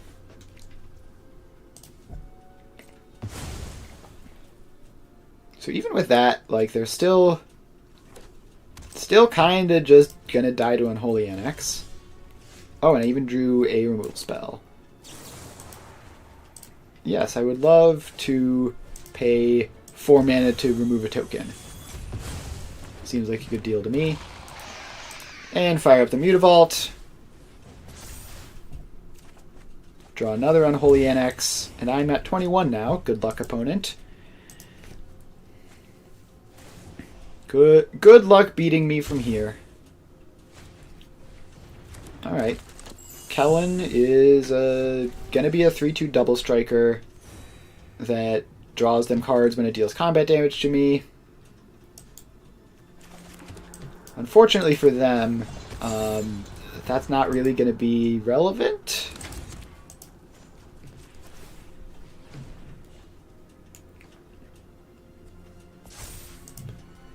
So I'm just going to draw 2 cards. They're going to level up their Kellen. They're going to level up their Kellen again. So now their Kellen is a very good creature. Still just trades with Sheoldred.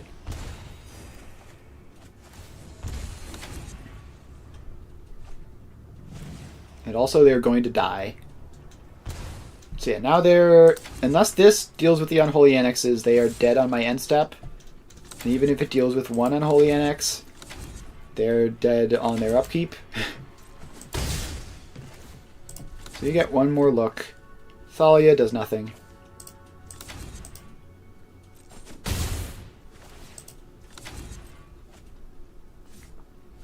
Yep, Sokenzan does nothing.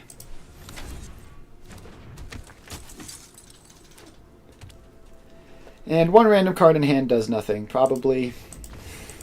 Alright, as expected.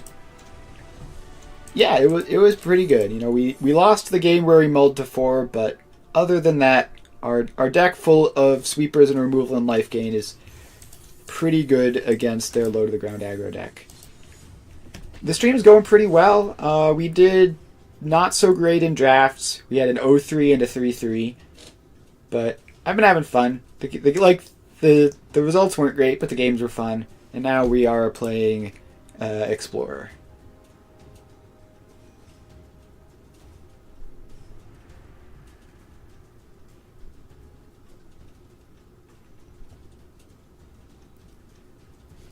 Alright, well, you seem suspicious to me, so goodbye.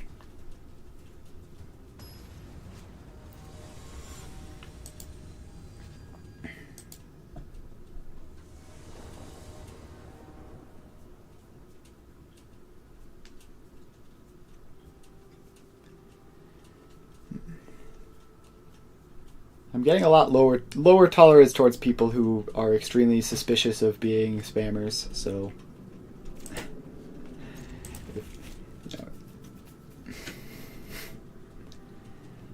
if you're wondering why people suddenly get banned, it's because they're talking exactly like a bunch of spammers talk, which is enough for me at this point. I'll take Drown in the Lock. So are they going to be like mill or something? So I could duress them. Fear of Missing Out also takes their Fatal Push. And also loots me in the process. So I do need to find a third land for my Unholy Annexes. The question is this mill or is it like rogues or something? Alright, we hit the third land. They have 2 unknown cards. I have 2 Unholy Annexes. Alright, of course, they did draw a Drown in the Lock.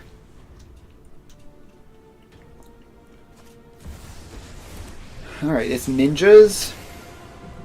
You'll never see me. That's concerning. It's like your defenses aren't even there. Well, I'm going to play my second Unholy Annex, and if they have a Spell Pierce for this, they have a Spell Pierce for it.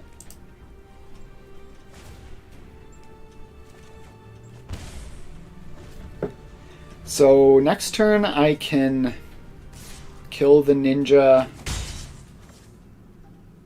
I can kill the ninja, attack Kaito. Thanks. I'll be taking that now. Alright, let's fire up the Mutavault and see if we can make it 2 attacks. They could fire up Hive of the Eye Tyrant, but I'll Fatal Push it, which seems great for me. Opponent is thinking. Boy, are they thinking.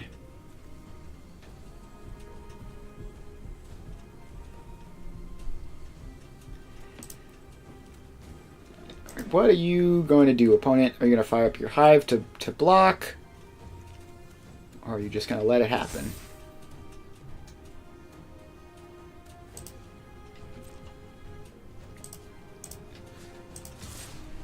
Alright, now if they have a counterspell here... Alright, they have a Fatal Push instead of firing up the Hive. That's good for them. Well, I'll play a Fear of Missing Out. I'm still taking damage from my Blade, but Fear of Missing Out is probably better. I don't know, I guess they don't have blockers.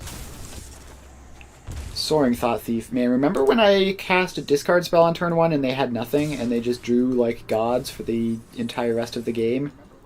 I remember.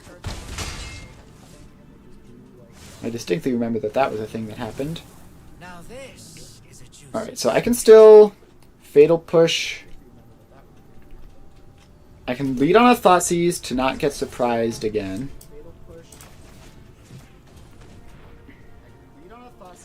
They top decked another good spell?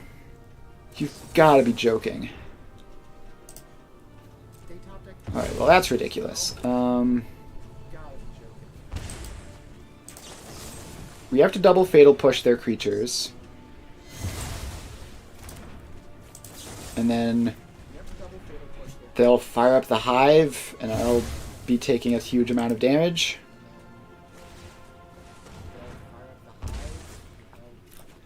Yeah, opponent might be the luckiest Ninjas player ever. Just perfect running top decks. opponent might be the luckiest dangerous player ever. Just perfect running top decks. Bet you can't catch us.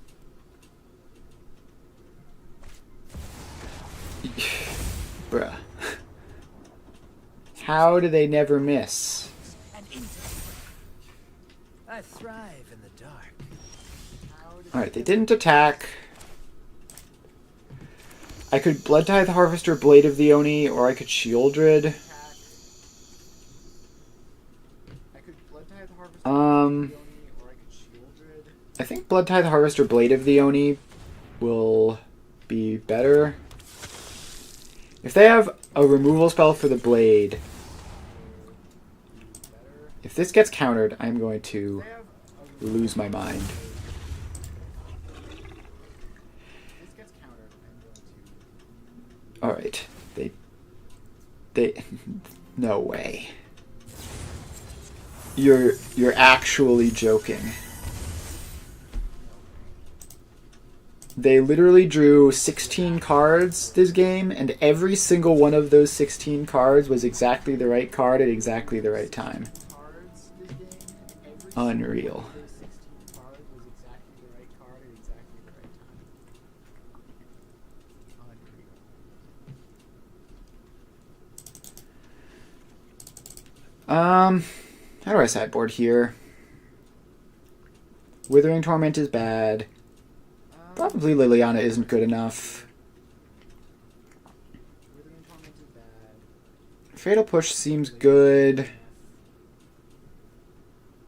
Do I go down creatures? I think I might go down creatures.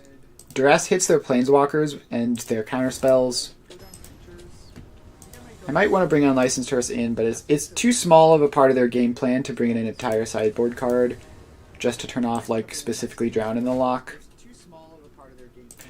This is fine if I find a red source soon. If I find a red source soon, it's quite good. Otherwise, it's pretty bad, but such is life. Ooh, they're mulliganing. I love to see mulliganing with my Duress Thoughtseize hand.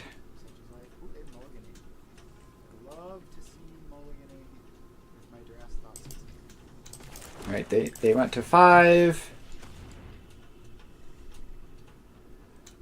I'll take their Thoughtseize, and then next turn I will Thoughtseize their Thought Thief. I'll take their Thoughtseize, and then next turn I will Thoughtseize their Thought Thief. Alright, so now the only spell in their hand is a single Drown in the Lock. I might miss land drops. The only spell in their hand. I do miss land drops. I might miss land drops. Do they drown the blade? They do drown the blade. So I have no lands, they have no non-lands.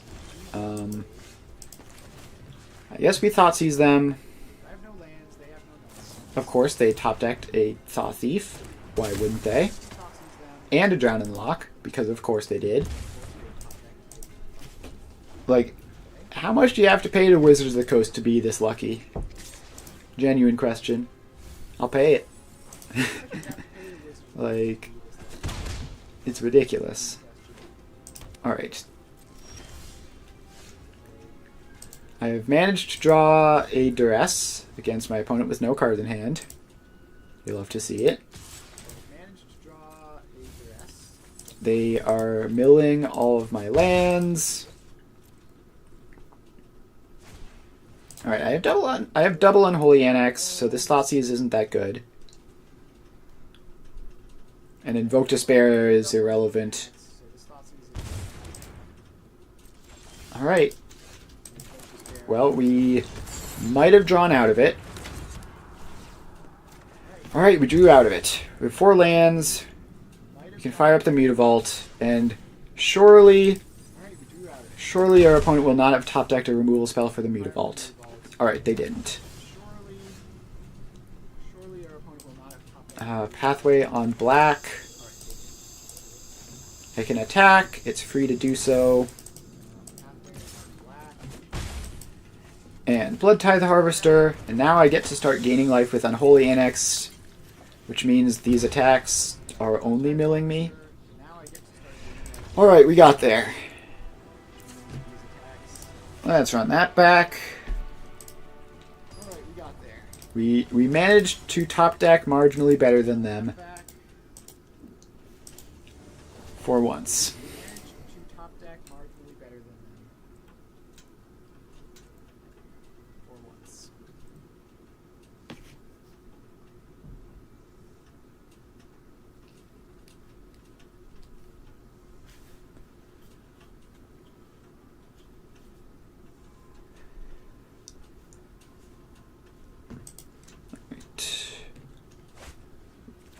This is way too slow. We need early plays. This is fine.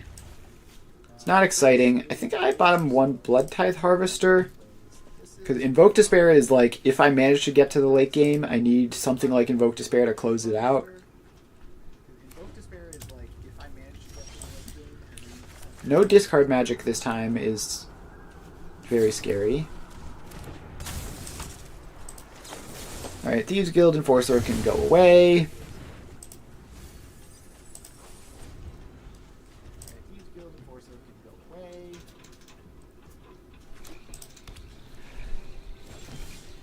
Alright, well, we didn't draw a third land, which we need, but we did draw a Thoughtseize, which is pretty cool. They might counter this. It would make sense for them to counter this. If they have a counterspell, they should use it. Yep. Alright, well, that's a counterspell out of their hand. At least. I don't like the fact that they're going to probably start playing Planeswalkers.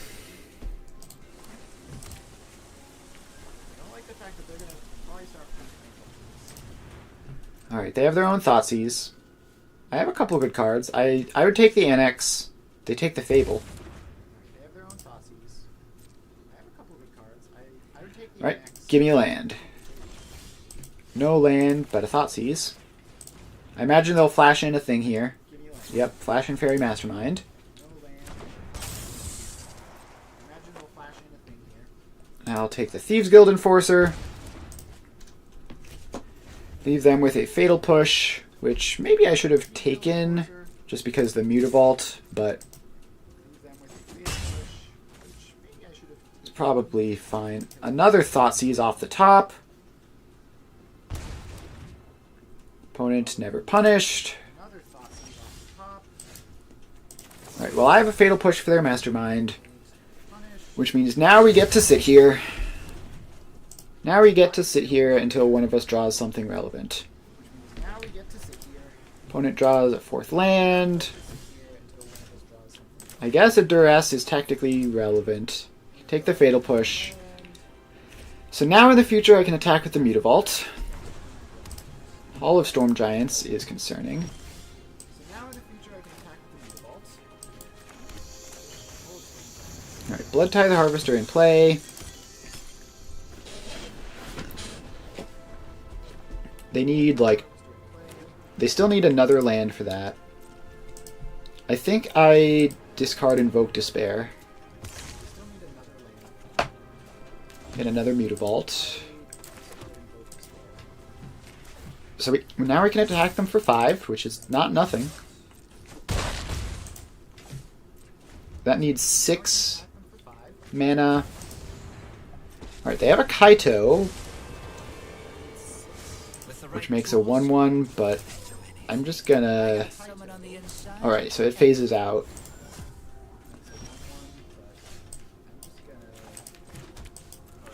Alright, well, I can Fear of Missing Out, draw a card. Invoke Despair, love to see it. Fire up the Mutavault, and attack them for another 5. No attacking the Kaito because it's phased out.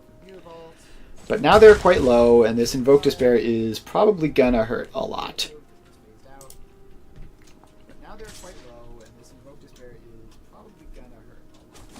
If I can cast it, which I do need another black source for, actually, because I have 2 Mutavaults. I know something you don't know. Okay, and they have a Hostile Investigator, so I discard it anyway. That's annoying. I needed that. Who plays Hostile Investigator in there? Alright, they concede. They probably shouldn't have conceded, but fine, I guess. I guess I attack them to 2. conceded, but fine, I guess. Yeah, I guess it wasn't a completely unreasonable concession. A little bit unreasonable. I guess.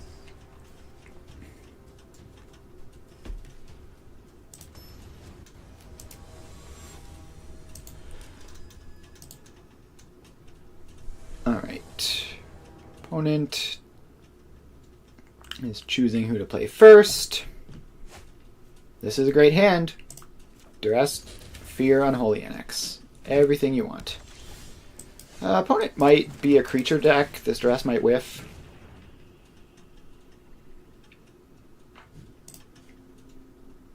Well, shit. I can't submit 0. So that's awkward.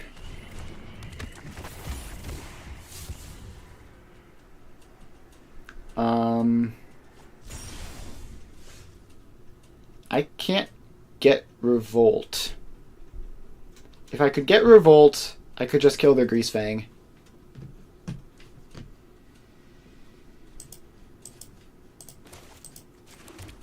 Okay, well that's, sometimes that happens when you fire Duress Blind. And if I'd had a 3rd land, I could have torched the Greasefang. Right. Yeah. They didn't get mana screwed. The game's over. Alright, let's bring in all of the graveyard hate in the world. And all the Greasefang hate in the world. Let's bring out Duress, because it, as we saw there, actively harmful. Thoughtseize is fine. You can take away a Greasefang or something.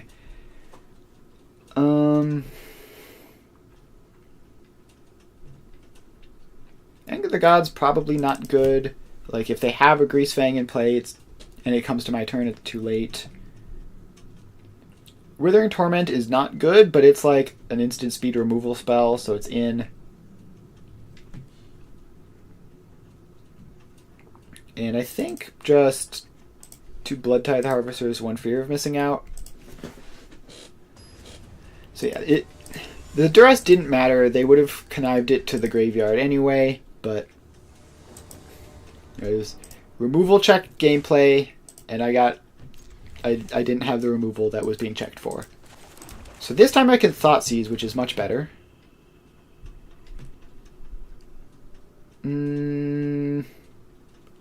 Yikes.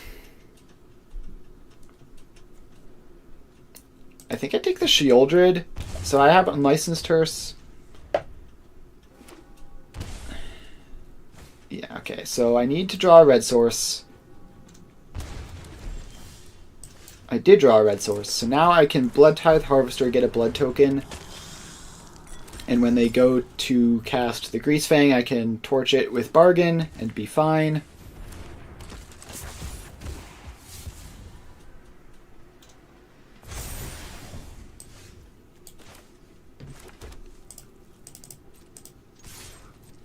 I think we can trade here. That's fine. Don't really care.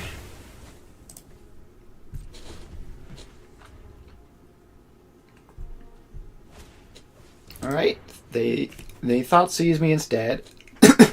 I have 2 ways of beating a Greasefang, so that doesn't actually beat me.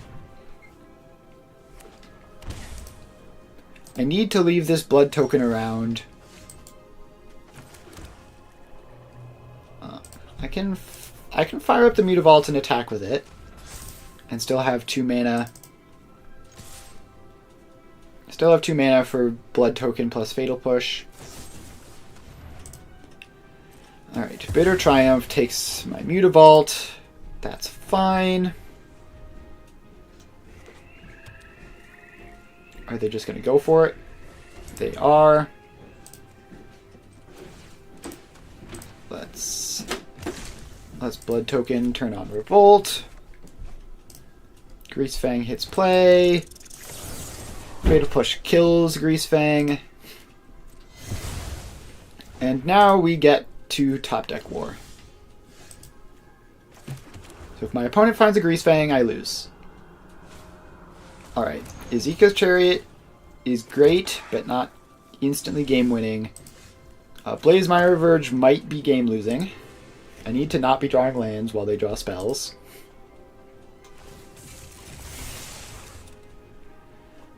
So now they have a bunch of cats.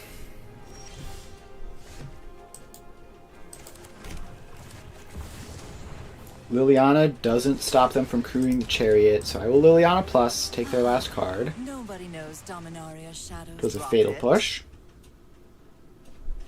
Yep. And they top deck better than me and won. What fun gameplay, you know? I'm so glad that Greasefang is legal in this format. It leads to interesting back and forth games of Magic where both players just sit there and hope to get lucky and have no agency whatsoever. Like literally nothing that happened that game mattered. The only thing that happened that game that mattered was my opponent had more Greasefangs than I had removal spells for Greasefangs. Alright, this hand is great. We have lots of interaction. I'll Thoughtseize on one, just because Duress might brick. Alright, we're doing this. Take the talent. Now they don't have a creature.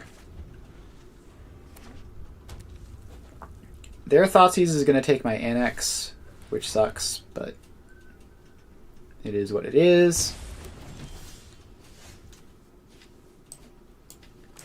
Play that on red. I think play Fear of Missing Out. It dodges the Grim Bobble. Duress is going to be good at some point. It might not be good right now. They're going to draw non-creature spells. Their deck is mostly non-creature spells. Sheoldred is a banger. Alright, let's attack. Does this have flash? No.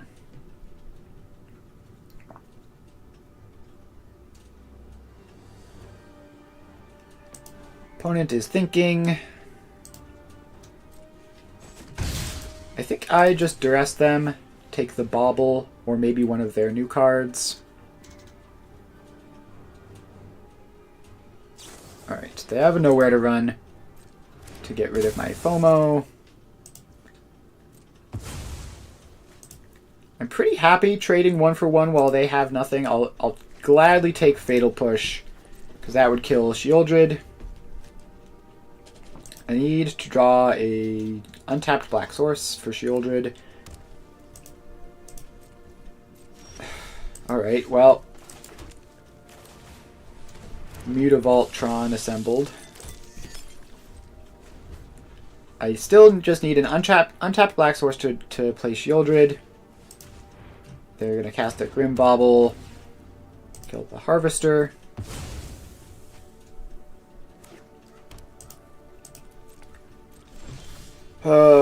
Withering Torment is not it.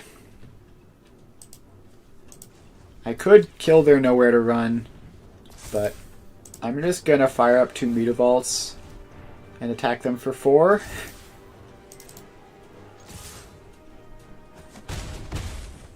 It is a real clock.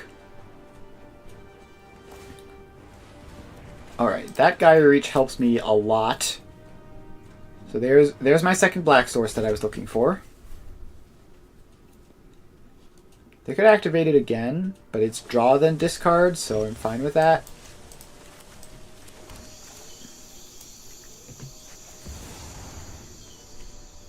Alright, they are floating mana Omen of the Sea. Alright.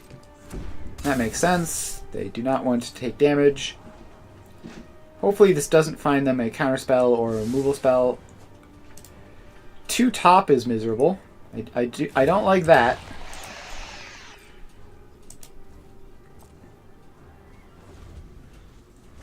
They did draw a card, so at least it wasn't an instant speed removal.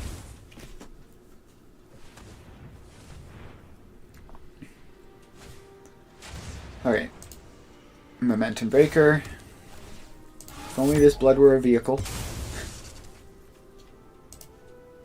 I think we get rid of the Fatal Push here.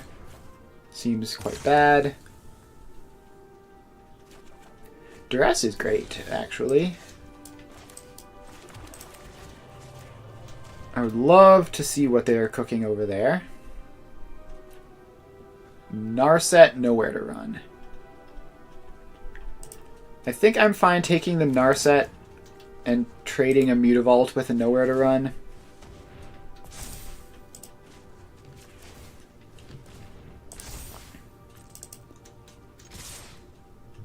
So it doesn't feel great getting Sinkhold here, but we are pushing ever so slightly more damage, and like that's going to kill a creature at some point. And I already have 5 mana, so... Alright, now they draw the Yorion. And boy, if I can't... Alright, Unholy Annex is great. Best draw in the deck by a country mile. So now we put them to 4. And none of these do all that much. None of these do all that much against Unholy Annex. Omen of the Seas can draw them towards something, but...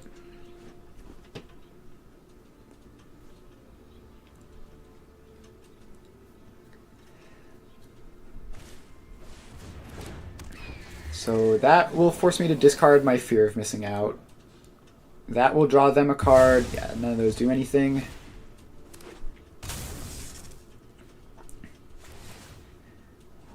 So they're going to need instant speed removal for the Mutavault. 1 top. So they kept a good card.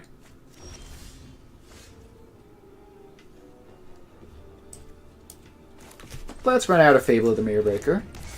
That'll be reasonably helpful. Fire up the Mutavault and do nothing with it. Alright, they have nothing. They're at 2. They are at 2, so... They're probably dead.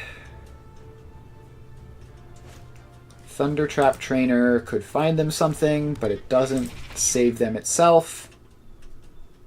And it bricks. Alright. Do I have a Shieldred in there? I do. I think I keep Takenuma.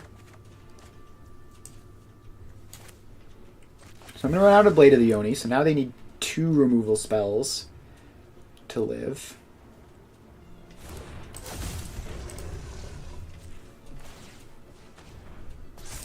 And I probably shouldn't have fired them both up. I don't think it matters, but...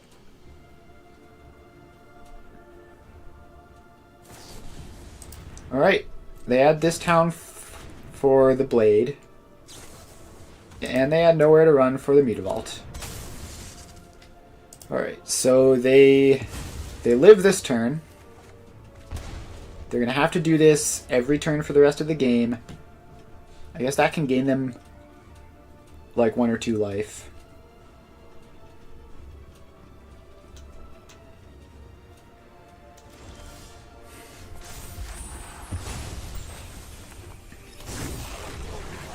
So do I just put Shelly into hand with Takenuma? No, I think I replay Blade and pass the turn. They need something again.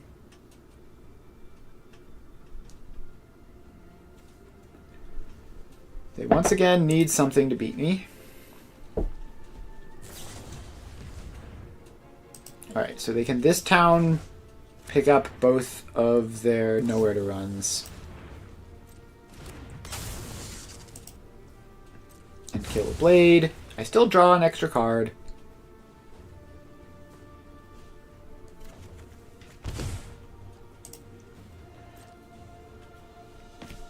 So now I don't have any demons. I did hold on to this Takenuma for the purpose of picking up a Shieldred, which will hopefully work. The Yorion is in play already, so that's a big source of blinking out. That isn't going to be a problem.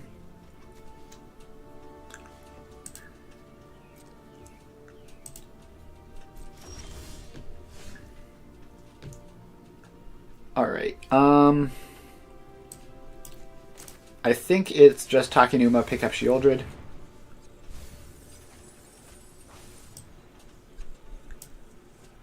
Yoink.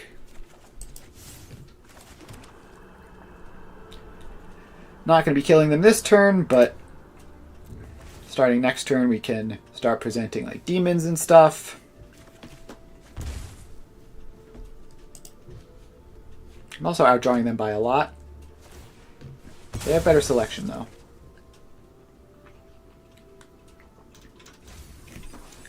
Ah, this is game one. This is game one, folks. Buckle up, we're going to be here a while. I have practiced against many. Alright, Narset. Keep an open mind. Pick up another This Town Ain't Big Enough.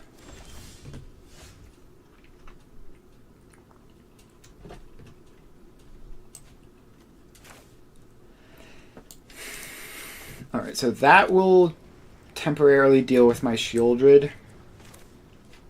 I think I play the Shieldred anyway. Just gotta force them to use their stuff.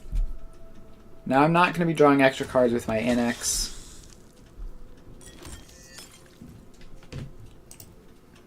So that will temporarily deal with my Shieldred.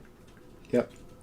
Bounce the Shieldred. Anyway, So they can draw their cards. just gotta force them to use their And they also pick up a Nowhere to Run. I'm drawing extra cards. Their value is just so gross. And my NX deals 2 to me for nothing. Nowhere to Run kills the Harvester. Shieldred. Put thoughtfulness before action. Narset. Also pick up Minuses. Nowhere to Run. Hopefully doesn't get them anything useful. So gross. Fatal Push Nothing. is useful if they... Alright. Fatal Push is useful Harvester. because it can kill a Shieldred.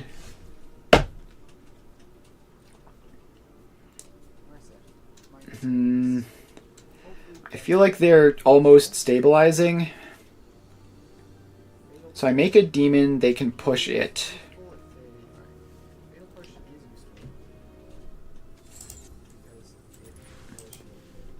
I think that's the plan though. We make a demon, force them to push something that isn't Shieldred, basically.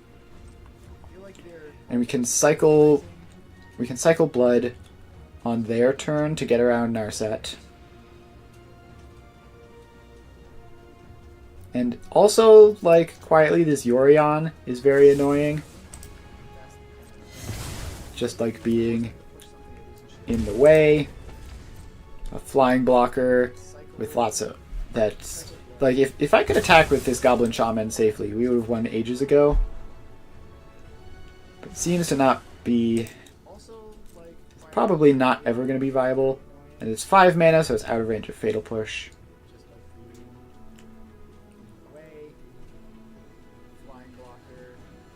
Still though, you have to figure they're going to run out soon.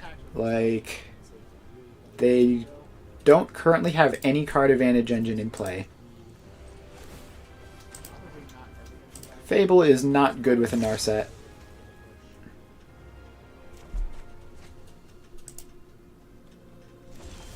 Lands are not good.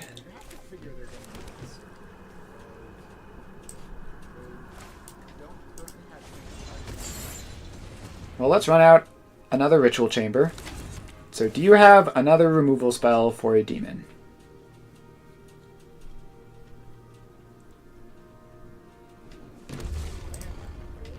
If you don't, you can crack the Momentum Breaker to stay alive at 1.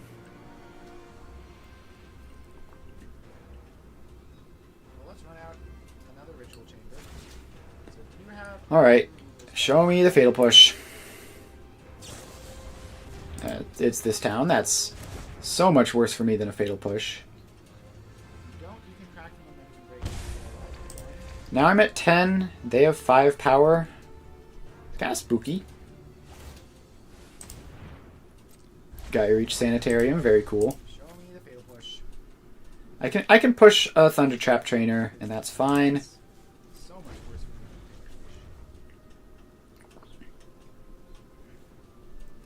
I'm at 10. They have 5 power. Alright, Hopeless Nightmare gets a Fatal Push, but Sanitarium. they are starting to run out of things. They have 1 card in I hand. can push They have a Gyre Reach or redraw.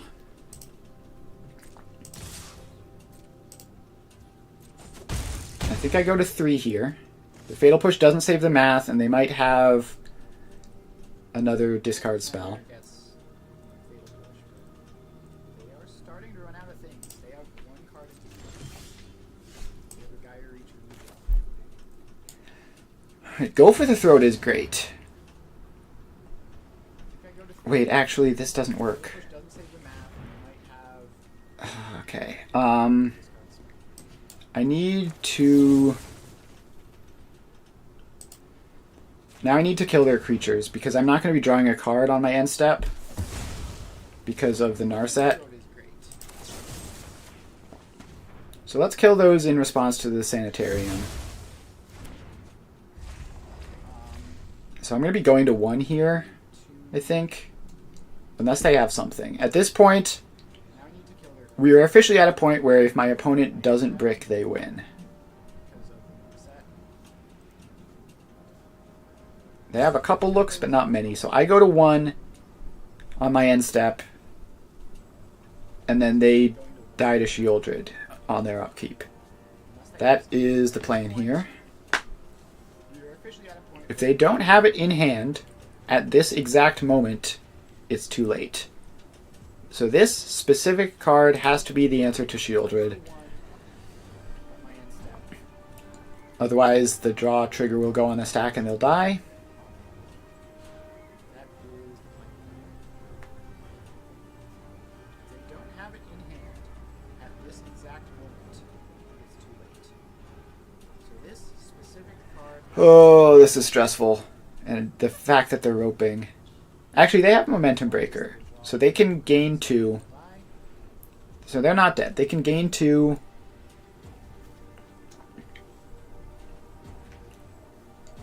Take another draw at it. But then that one does have to be it.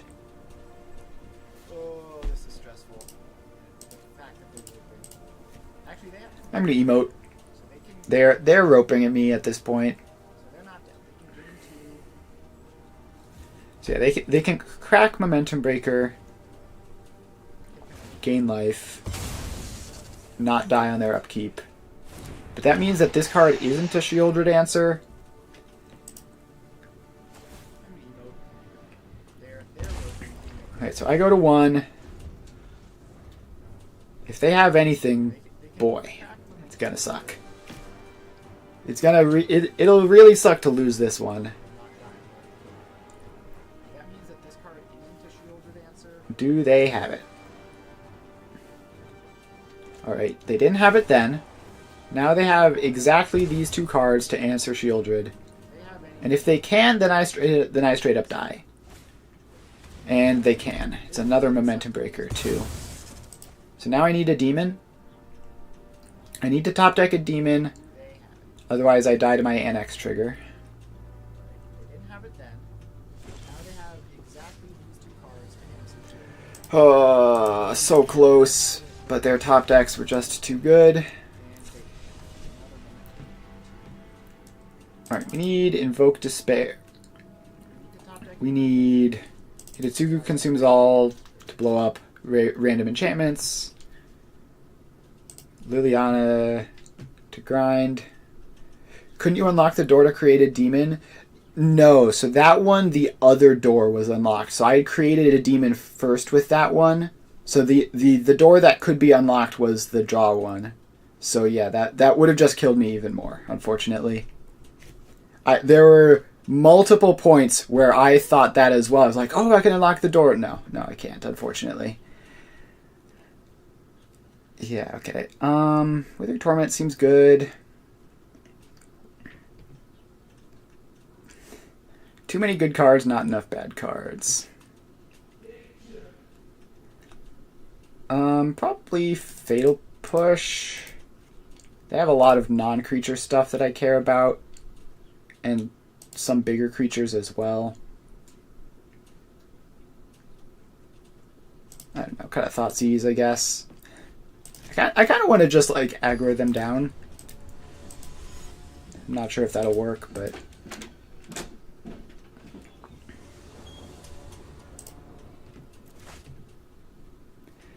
one land, mulligan. Oh, come on.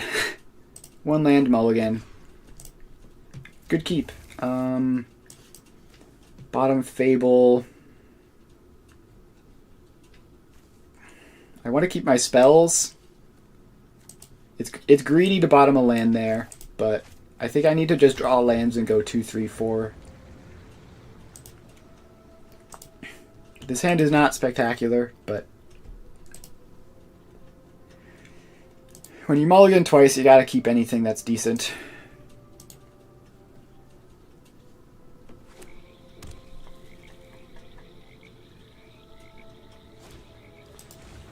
Turn 1 Thoughtseize really messes with me here. Alright, do I Thoughtseize or Fear of Missing Out? I think I Thoughtseize. Take their Omen. I don't think I'm going to be able to realistically aggro them down here. I think I just need to take like their value.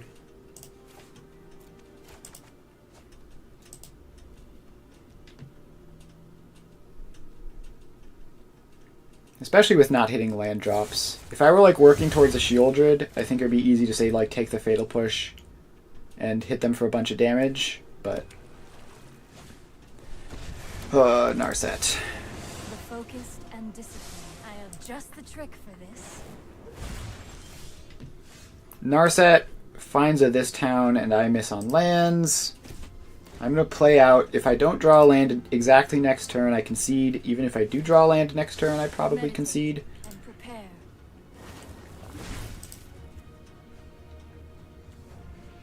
Alright. Thoughtseize there is good enough. So now even top decking a land doesn't do much for me. Yeah. Alright. Well, we had a really good back and forth first game that we just barely couldn't quite get through, and then we mulliganed twice and didn't hit lands in game 3. That's how it is.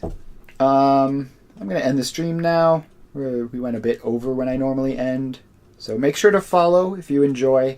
I do Magic streams Tuesdays and Thursdays, and Satisfactory streams Monday, Wednesday, Friday. So if you're interested in either of those, make sure to follow. I will see you then.